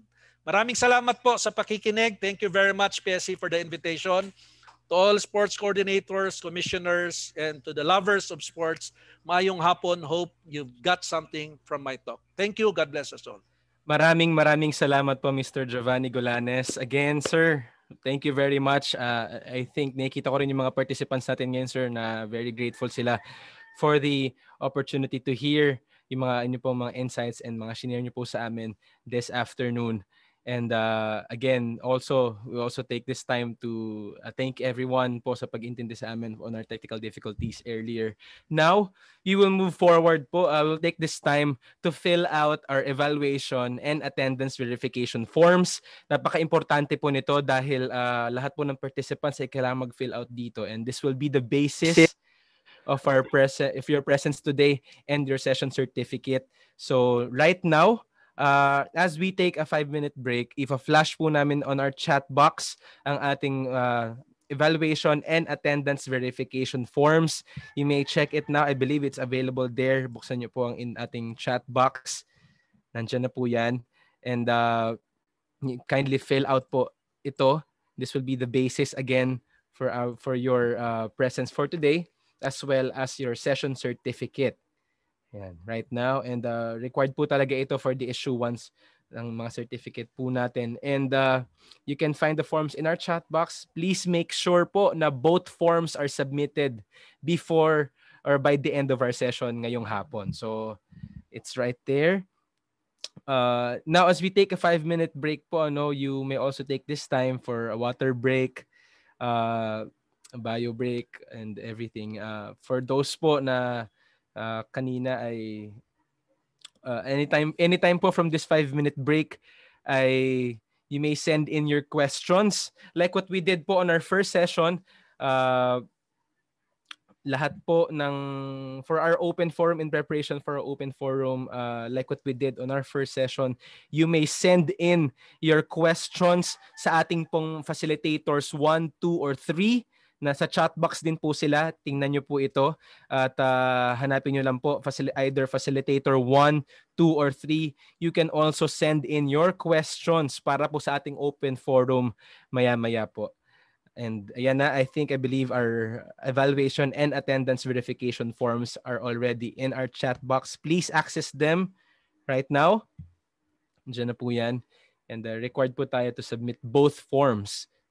Alright. Ang atin din pong facilitator 1, 2, and 3 ay available for your questions para po sa ating open forum. Alright.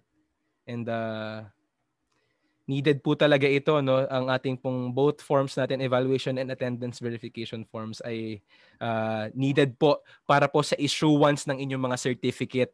So para po sa mga nagtatanong sa amin ng ating first session, if hindi nyo po na-receive ang inyong certificate, probably na-miss out nyo po itong mga links na po ito.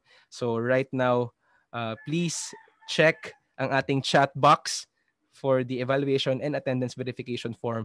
And you can also send in your questions now to facilitator 1, 2, or 3 para po sa ating open forum mamaya. Again, maraming salamat po. All right. Now may I call on our moderator, Doc Jemima. Hello po. Hi, ma'am. Hello, Josh. Hello. Ma'am, Hello po sa lahat dyan.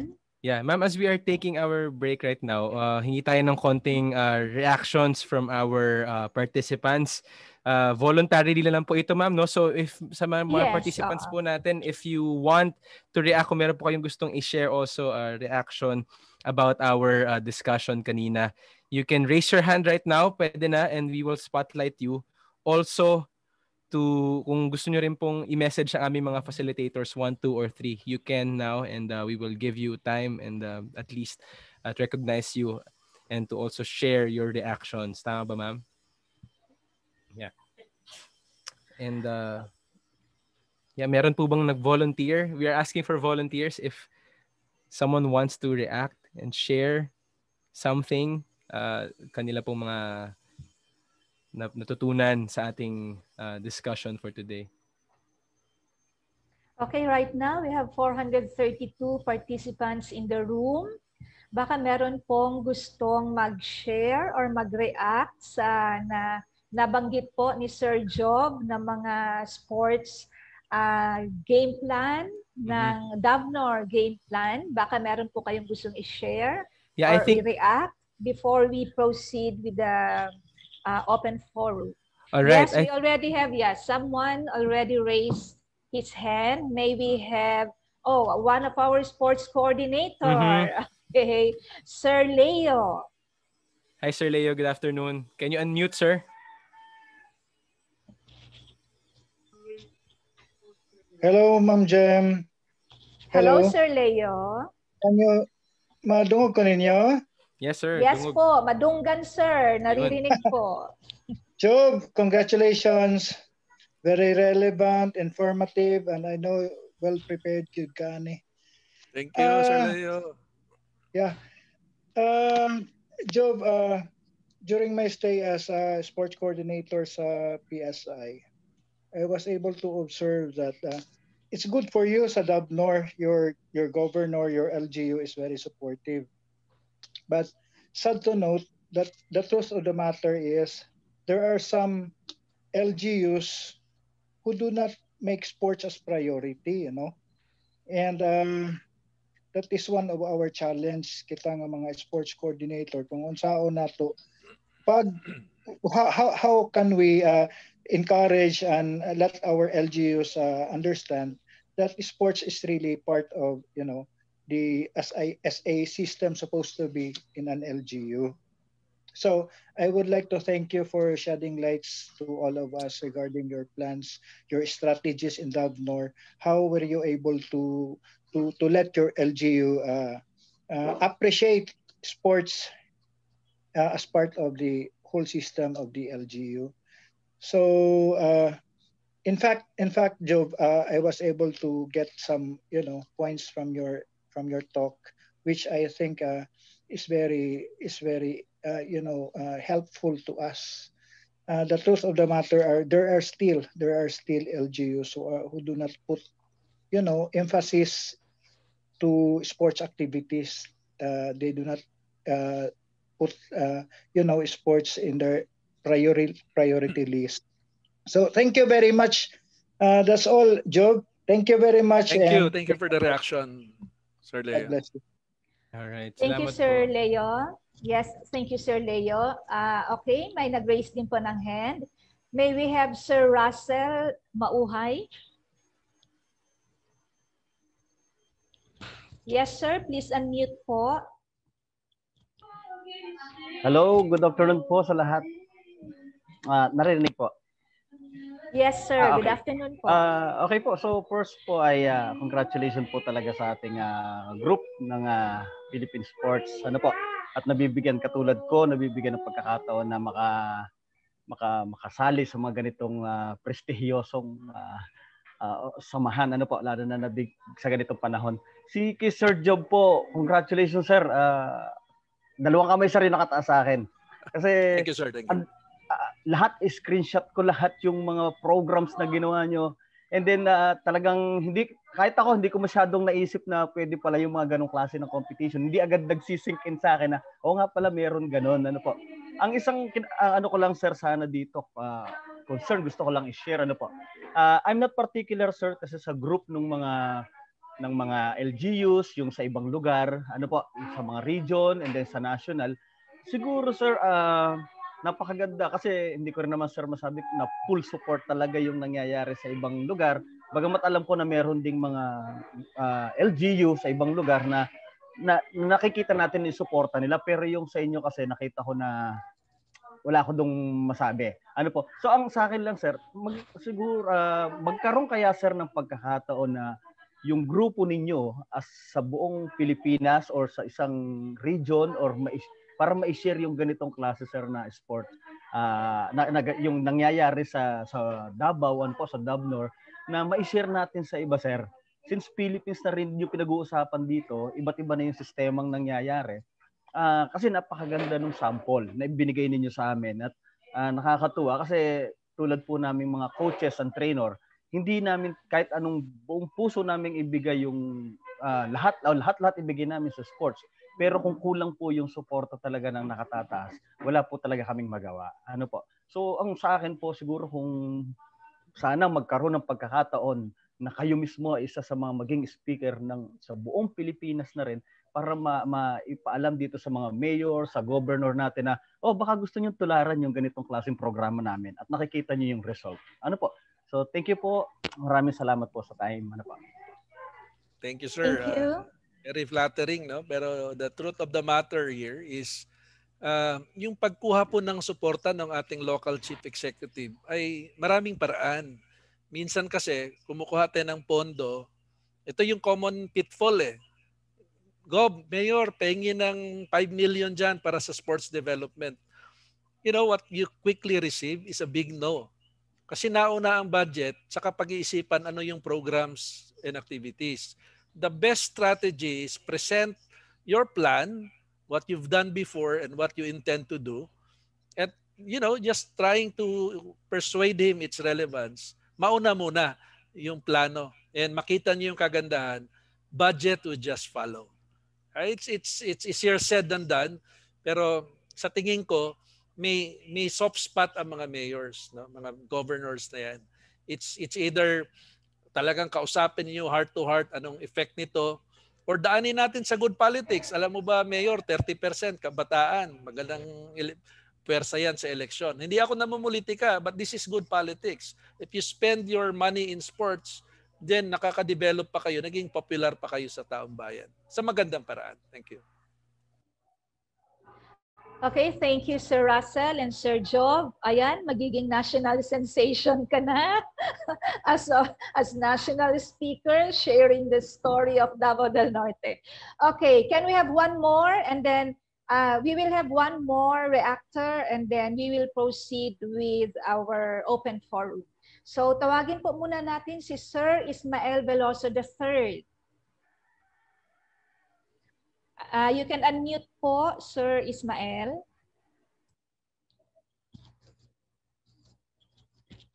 Please unmute po. Okay.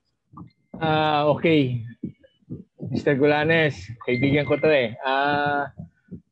Congratulations for yung sa session today. I just hope na yung mga LGUs natin should really follow the example that was given to us by DAVNOR through Mr. Gulanes. Kasi talaga sa totoo lang, mas youth is the future of any country for that matter. And importante yung kabataan natin. And DAVNOR is really doing a good job of helping the youth. So sana lang marinig ng mga ibang LGUs at maging example ang DAVNOR.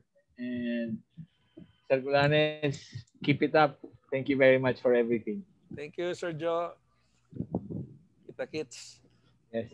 Thank you. Thank you, Sir Ismael. And now, we will proceed with our open forum. Meron na po tayong mga questions dito. May we call Sir Herman Enriquez? Sir Herman, are you around? Hi, ma'am. Good evening. Sir, good evening, Sir Job. Good evening, sir. Good afternoon, sir. Inantok pa kasi, sir. Sir, tanong ko ulit, sir. Ano po yung kaninang RA na binanggit nyo, RA number na binanggit nyo na sinasabi pag kulang ka ng financial support, pwede ka humingi ng sponsor sa mga private sector or corporate? RA 8525. 8525. Or Okay, Adapt a School program. Matagal na po yan, no? Matagal na po yung ano na yan. I know DepEd is very familiar with that. The catch is it's between the corporate and the school. So hindi kami pwede kasi LGU kami. So what we do, meron kaming sports academy. So it's gonna be between that corporate sponsor and the principal. Of course, may basbas yan kay superintendent. Yun lang po. Now, it's not a new law. It's just that hindi napapansin. But hanggang ngayon, kahapon may nakausap ako sa La Filipina National High School. Gumawa po sila ng parang video room. Nag-e-edit sila. Sabi ko, ang ganda naman ng computer ninyo, high-tech. Sabi nila, Job, RA 8525. May nag-donate po ng magandang CPU.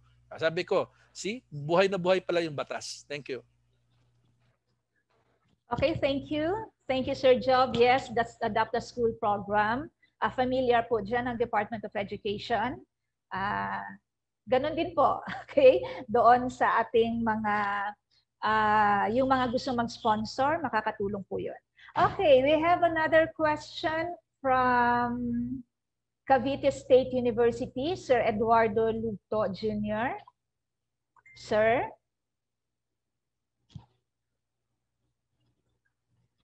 Sir Eduardo, andyan po kayo? From Cavite State University.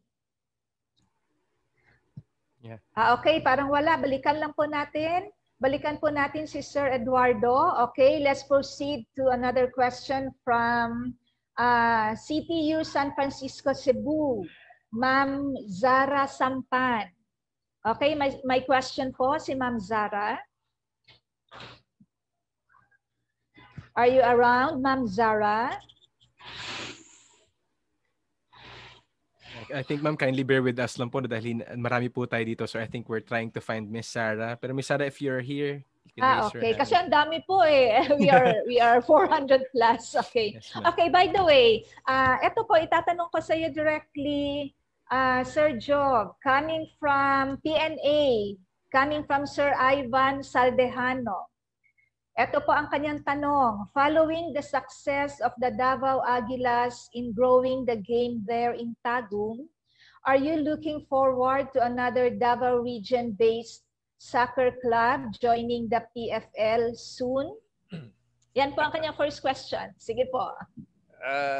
Alam niyo, this is a private matter. It's very expensive to put up a team. We're just very happy we have Jeff Cheng bankrolling that. So it really depends on them.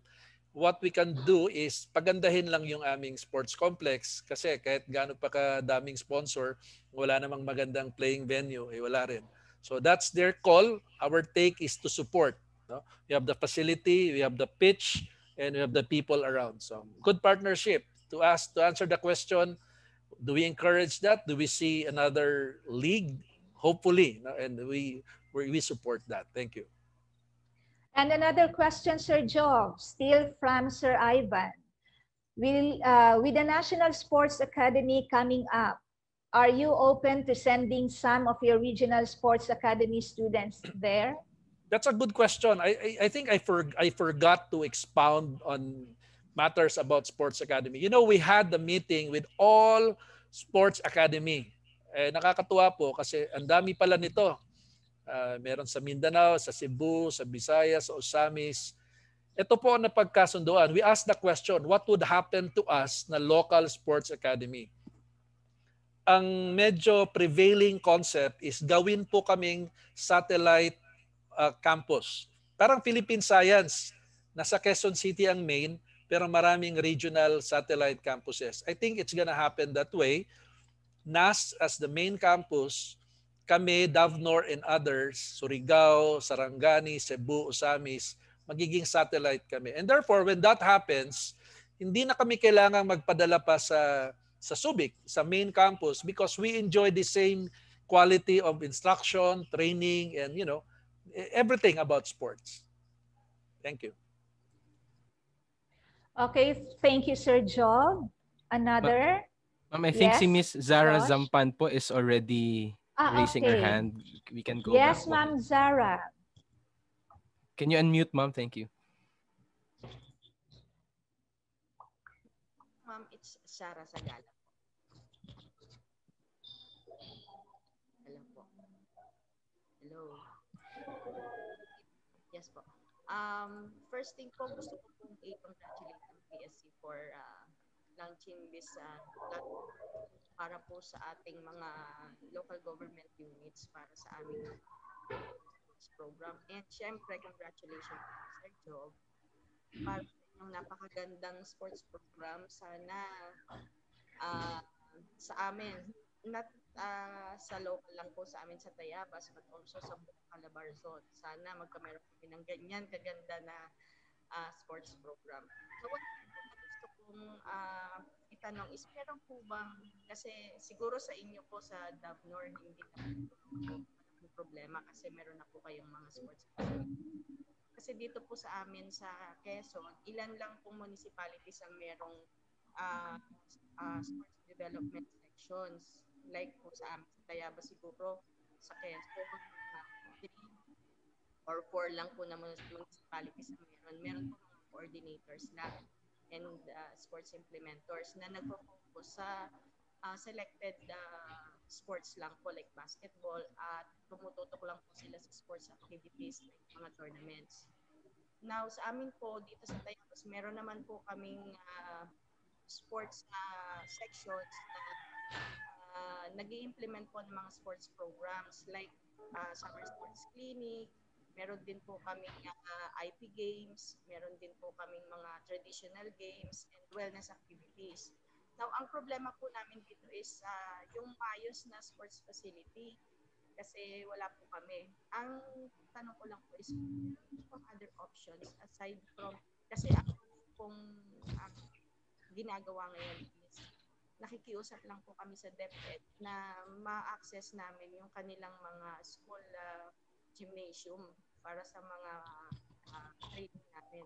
So kung wala po ang LGU na malaking sports facility, meron po bang other options na pwede natin magawa? It's a very tough question.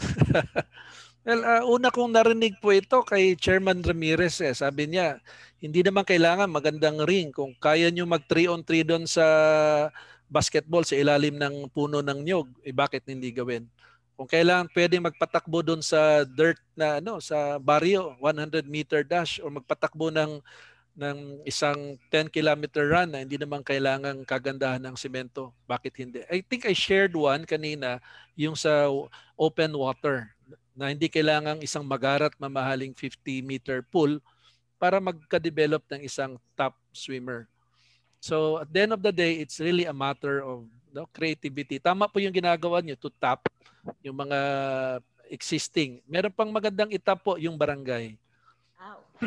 Kasi lahat naman ngayon may mga barangay Kaya po sinasabi namin sa local chief executive, kung hindi kaya talaga magpatayo ng bagong gym kasi mahal, bakit baka naman pwedeng kausapin ang barangay kapitan at yun na yung pagandahin. That's half the cost. Kasi nakatayo na po yung mga barangay, pagandahin na lang po. So just few of the strategies I have. Thank you. Thank you po, Sir Job. Nanghihinayang ako sana kasama ko sa session na ito yung aming Committee on Sports kasi napakadami ko pong natutunan. Nag-jot down talaga ako ng Thank you po. Yung mga ideas na pwede pala during this pandemic na magawa. Like katulad ng sinabi ni Sir Russell kanina. Ngayon ko lang po na digest na meron palang ilang other activities pa. Kasi as of now po, stagnant ang aming office kasi hindi pa kami ma-allow ng IATF to implement yung aming mga programs. Though meron po kaming budget. Pero ngayon, nung narinig ko po yung ilang mga ideas ninyo, so magkakameron na po kami ng movement. Maraming salamat po and congratulations po PSC, congratulations Ma'am Gemma and Thank you, Ma'am Sarah. Congratulations. Good afternoon po sa lahat. Thank you, Ma'am Sarah. And now we have another question from Davao Rugby, from Sir Hilton Soberano. Ito po ang tanong niya, Sir Job. In the perspective of a local sports club, if we want to do work around education and employability of youth, how should we approach the local government? So, medyo matalinghagang tanong. Advice po yan, Sir Job na. Hindi, gaya kanina na kung alam natin sa gobyerno maraming merong utility workers, merong section head, merong department head. Tansahin natin ano yung capability ng mga atleta natin. Kung sa tingin natin very professional, bakit naman pakakawala natin yan? Pa-apply na natin. Yung mga posisyon pala sa loob ng City Hall, ng munisipyo. Halimbawa, may tubero, may messenger, may driver. Kung meron ka palang magagaling na mga football player, mga champion dati, baka pwedeng bulungan si Mayor na ito na lang. No? I think mas ganun pa. Pero to do that as sports coordinator, dapat klaruhin natin yung database natin. Nasaan na ba si Nasaan na ba si ganyan? Baka pwede natin siyang natin siyang matap. I don't know if that's the one you're asking, but to my mind, gano'n, no? Meron palang opportunity ang gobyerno kasi imbis na mag-hire nga ng walang ganong talent sa sport, ito na lang. So pwede palang ganon. In fact, we did that and I'd like to give credit to Zamboanga City. Natutunan ko po yan doon, no? Courtesy of Bong Atiliano when I was there.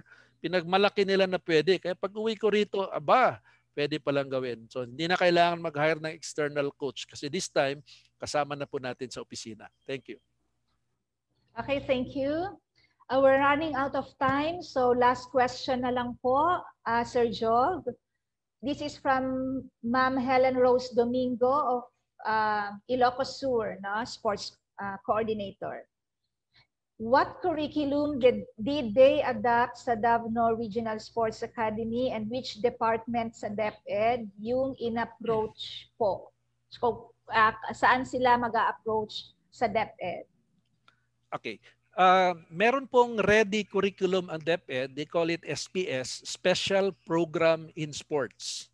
All right? But you know, when we presented that to the regional director and to ASEC Escobarte, ASEC na siya nun, together with ASEC Rebsi, may binabanggit sila sa akin and I was surprised. Akala ko yung premium and most appropriate curriculum for sports yung SPS na. Sabi nila, you could do modular, you could do special training. Hindi ko alam ano yon until dumating si pandemic. Pwede palang modular. So siguro it's a good blend between SPS and module. Ang lesson doon, pwede palang customize. As to what, hindi ko po alam. Ang kausap po namin ay ang regional director po. ASEC na po ngayon. Hindi ko exactly alam. Alam pong opisina sa taas. So it can be done. Yun lang po ang mensahe. It can be done. Thank you. Okay, Sir Job. Medyo marami po tayong katanungan. Okay lang po ba? Can we still proceed? Sir Job, okay. Meron po dito from Sir Joseph Austria. Ano naman po ang iyong advice sa mga non-government sports organizations? Especially if they will go along the process as a unit. Ano ang pwede mong maging advice sa kanila, Sir Job? Ano po yung non-government NGO? I mean... Okay. Is Sir Joseph Austria around? Baka pwede mo itong i-clarify, Sir Joseph, kung what kind of non-government sports organization? Ayan, naka-spotlight na po si Sir Joseph.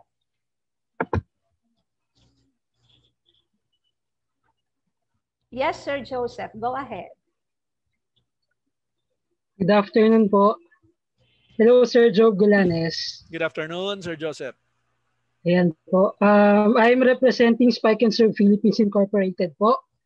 Under Nicole Tiamzon's leadership, and I'm also working with Shannon Palek here. Kasama po natin siya sa conference ngayon. So I just want to to ask you about your success as a unit. Ano po yung parang nagiging motivation nyo as a unit? Putting aside na you are working with the government as a local government unit, aside po doon, ano po yung parang naging inspiration and motivation ng grupo po ninyo as you cater the underprivileged players na meron po tayo dun sa Davao del Norte? And also, ano po yung mabibigay nyong advice sa amin, tulad namin na non-government sports organization na katulad din po ninyo na nagbibigay opportunities sa mga underprivileged players po? Alright.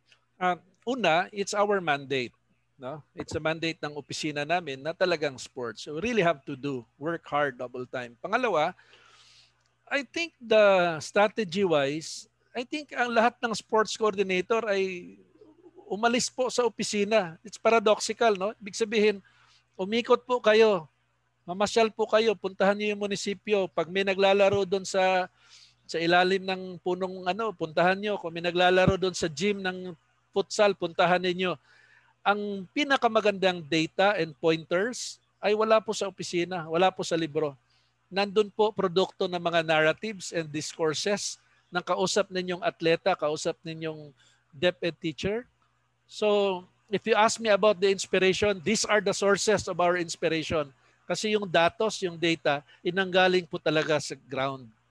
ang advice po namin sa inyo, sa NGO, we need you. We need you.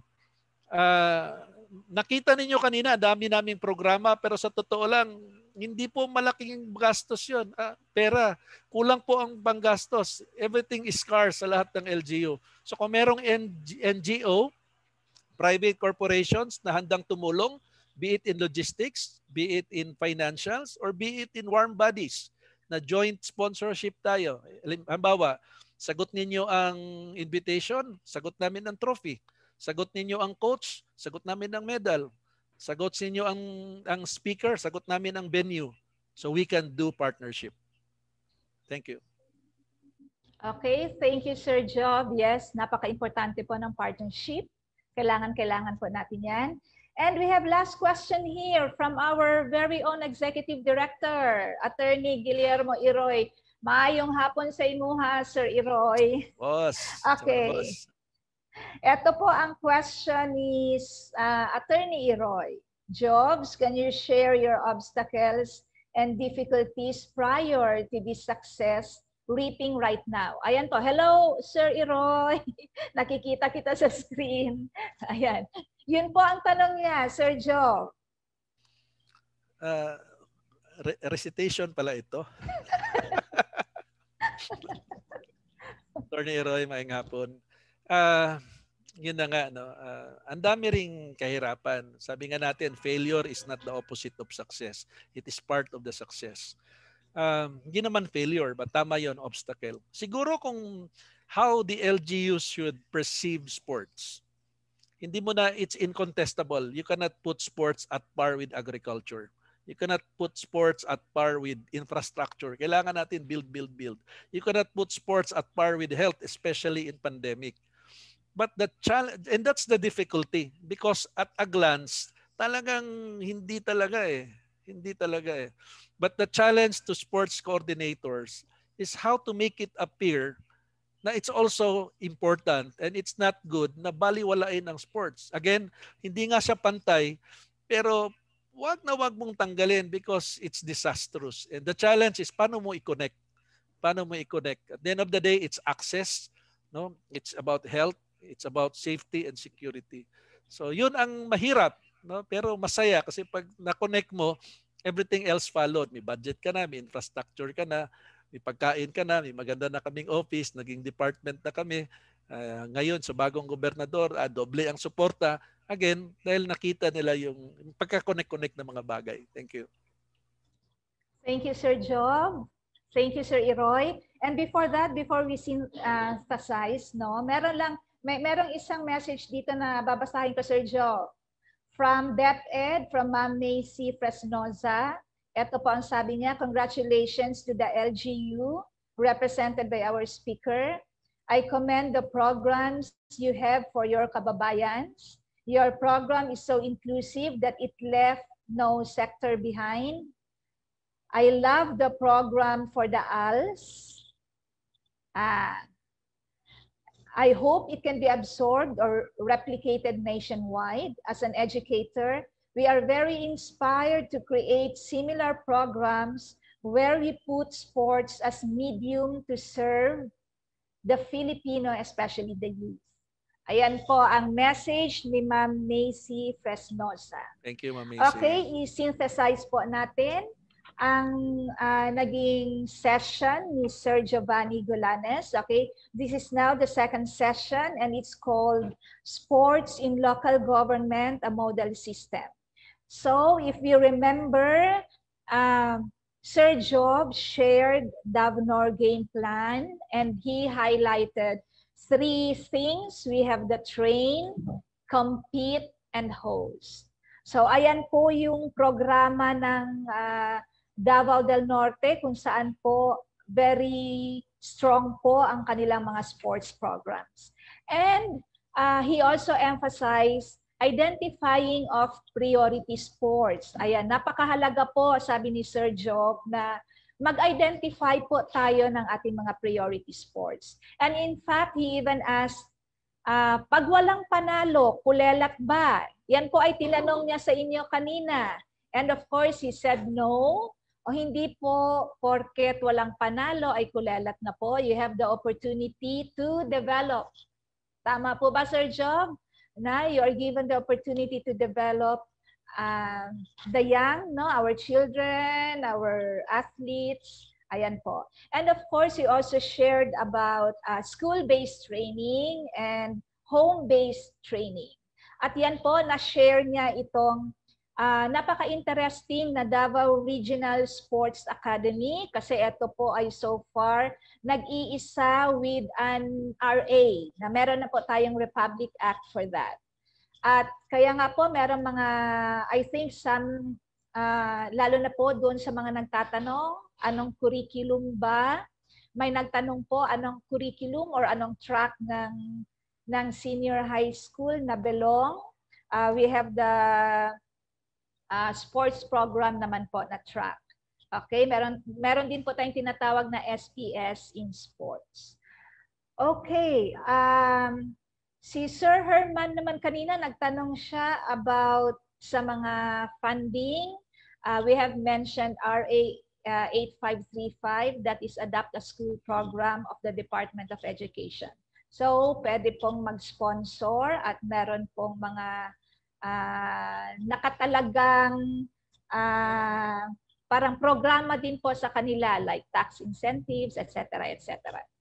Okay, yan po para sa ating second session. And now, let's go back to you, Josh.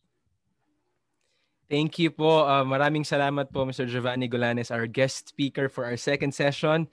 And to our moderator, Dr. Jemima Valderrama, for a very cohesive open forum and session synthesis.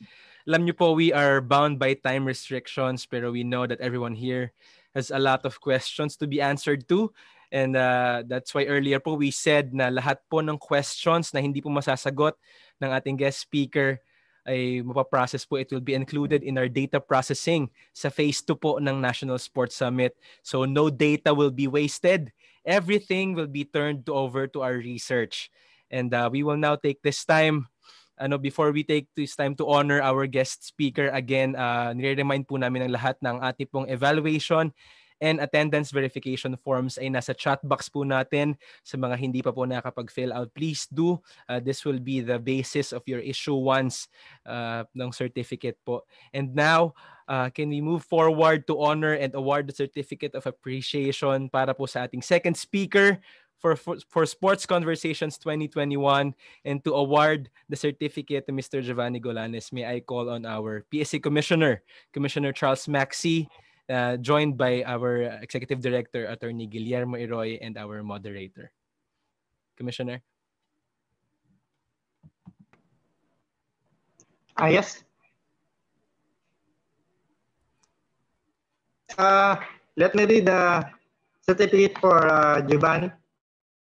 This certificate of appreciation is presented to Mr. Giovanni Golanes for his invaluable contribution as resource speaker, sports in local governance, a model system session, sports conversations in the first phase of the National Sports Summit 2021. Given this 4th day of February 2021 via Zoom. Signed, William I. Ramirez, Chairman. Maraming salamat, Job. Thank you po. Again, congratulations po. And thank you, Charles, Commissioner. thank you. Yes po, Commissioner Charles, maraming salamat po. Can we take this time po sa mga ating officials na naka-spotlight at this moment? And also to everyone, sa ating mga participants, if you can turn on your video cameras, yun po ating mga cameras, we will take this time to take a photo then also with the group. So, ayan, together with our PSC officials and our guest speaker. Ngiti lang po tayo, everyone. We can smile at this moment and bear with us as we turn the pages dahil marami po tayo ngayon as we do our screenshot again. Yan. All smiles, everyone. Okay. For sure po ang ating mga tech people ay doing their screenshot right now. Ngiti lang po tayo. Okay. All right. Okay na sa tech po. Thank you. Maraming salamat po. Again, you would just want to appreciate, nakamute po kaming lahat ngayon, Sir Jov, pero you want to give you a virtual round of applause. Salamat po for being our guest speaker. And to also our moderator, Dr. Jemima Valderrama, and for helping us with our open forum. Again, can we all settle down for a moment? And before we close the program, we are requesting again everyone na ating po mga evaluation and attendance forms ay located po sa ating chat box right now. And everyone is registered. Everyone po na is registered. Lahat po kayo dito, no? Kung kayo po ay kasama namin ng first batch and up until today, first session, I mean, everyone na kapag-registered ay entitled po sa buong session po. Yung registration nyo po ay entitled for our 4 sessions. And both our attendance form and evaluation form should be filled out before sign out. And with that being said, we have come to the end of our second session. Congratulations po sa inyong lahat, aming mga participants and stakeholders who joined us. Give yourselves a round of applause. And again, we are flashing the next date of our sports conversations. Ang ating pong third session will be focusing about grassroots sports, at ang ating magiging guest speaker for that would be ang ating po rin pong moderator sa ating first session, si Professor Henry Daut. I think Professor is here also, so he don't want to spoil us sa mga sasabihin niya at isa-share niya sa atin next Thursday. Yan po ay sa February 11. Please mark your calendars now. And as we're also announcing that lahat po ng highlights from our first session and today's session po is uploaded on our YouTube channel. So sa mga naghahanap po nito at mga hindi naka-attend ng ating first session, lahat po ng highlights ay nandoon po sa aming YouTube channel. You can visit us at Philippine Sports Commission. Hanapin niyo po kami doon.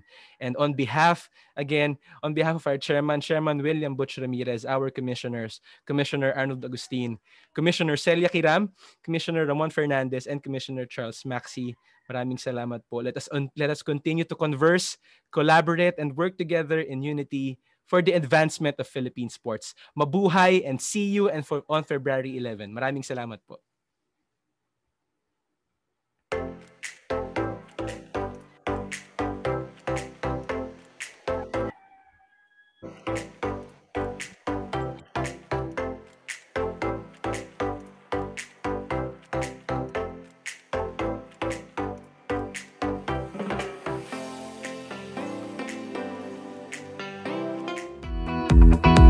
Thank you.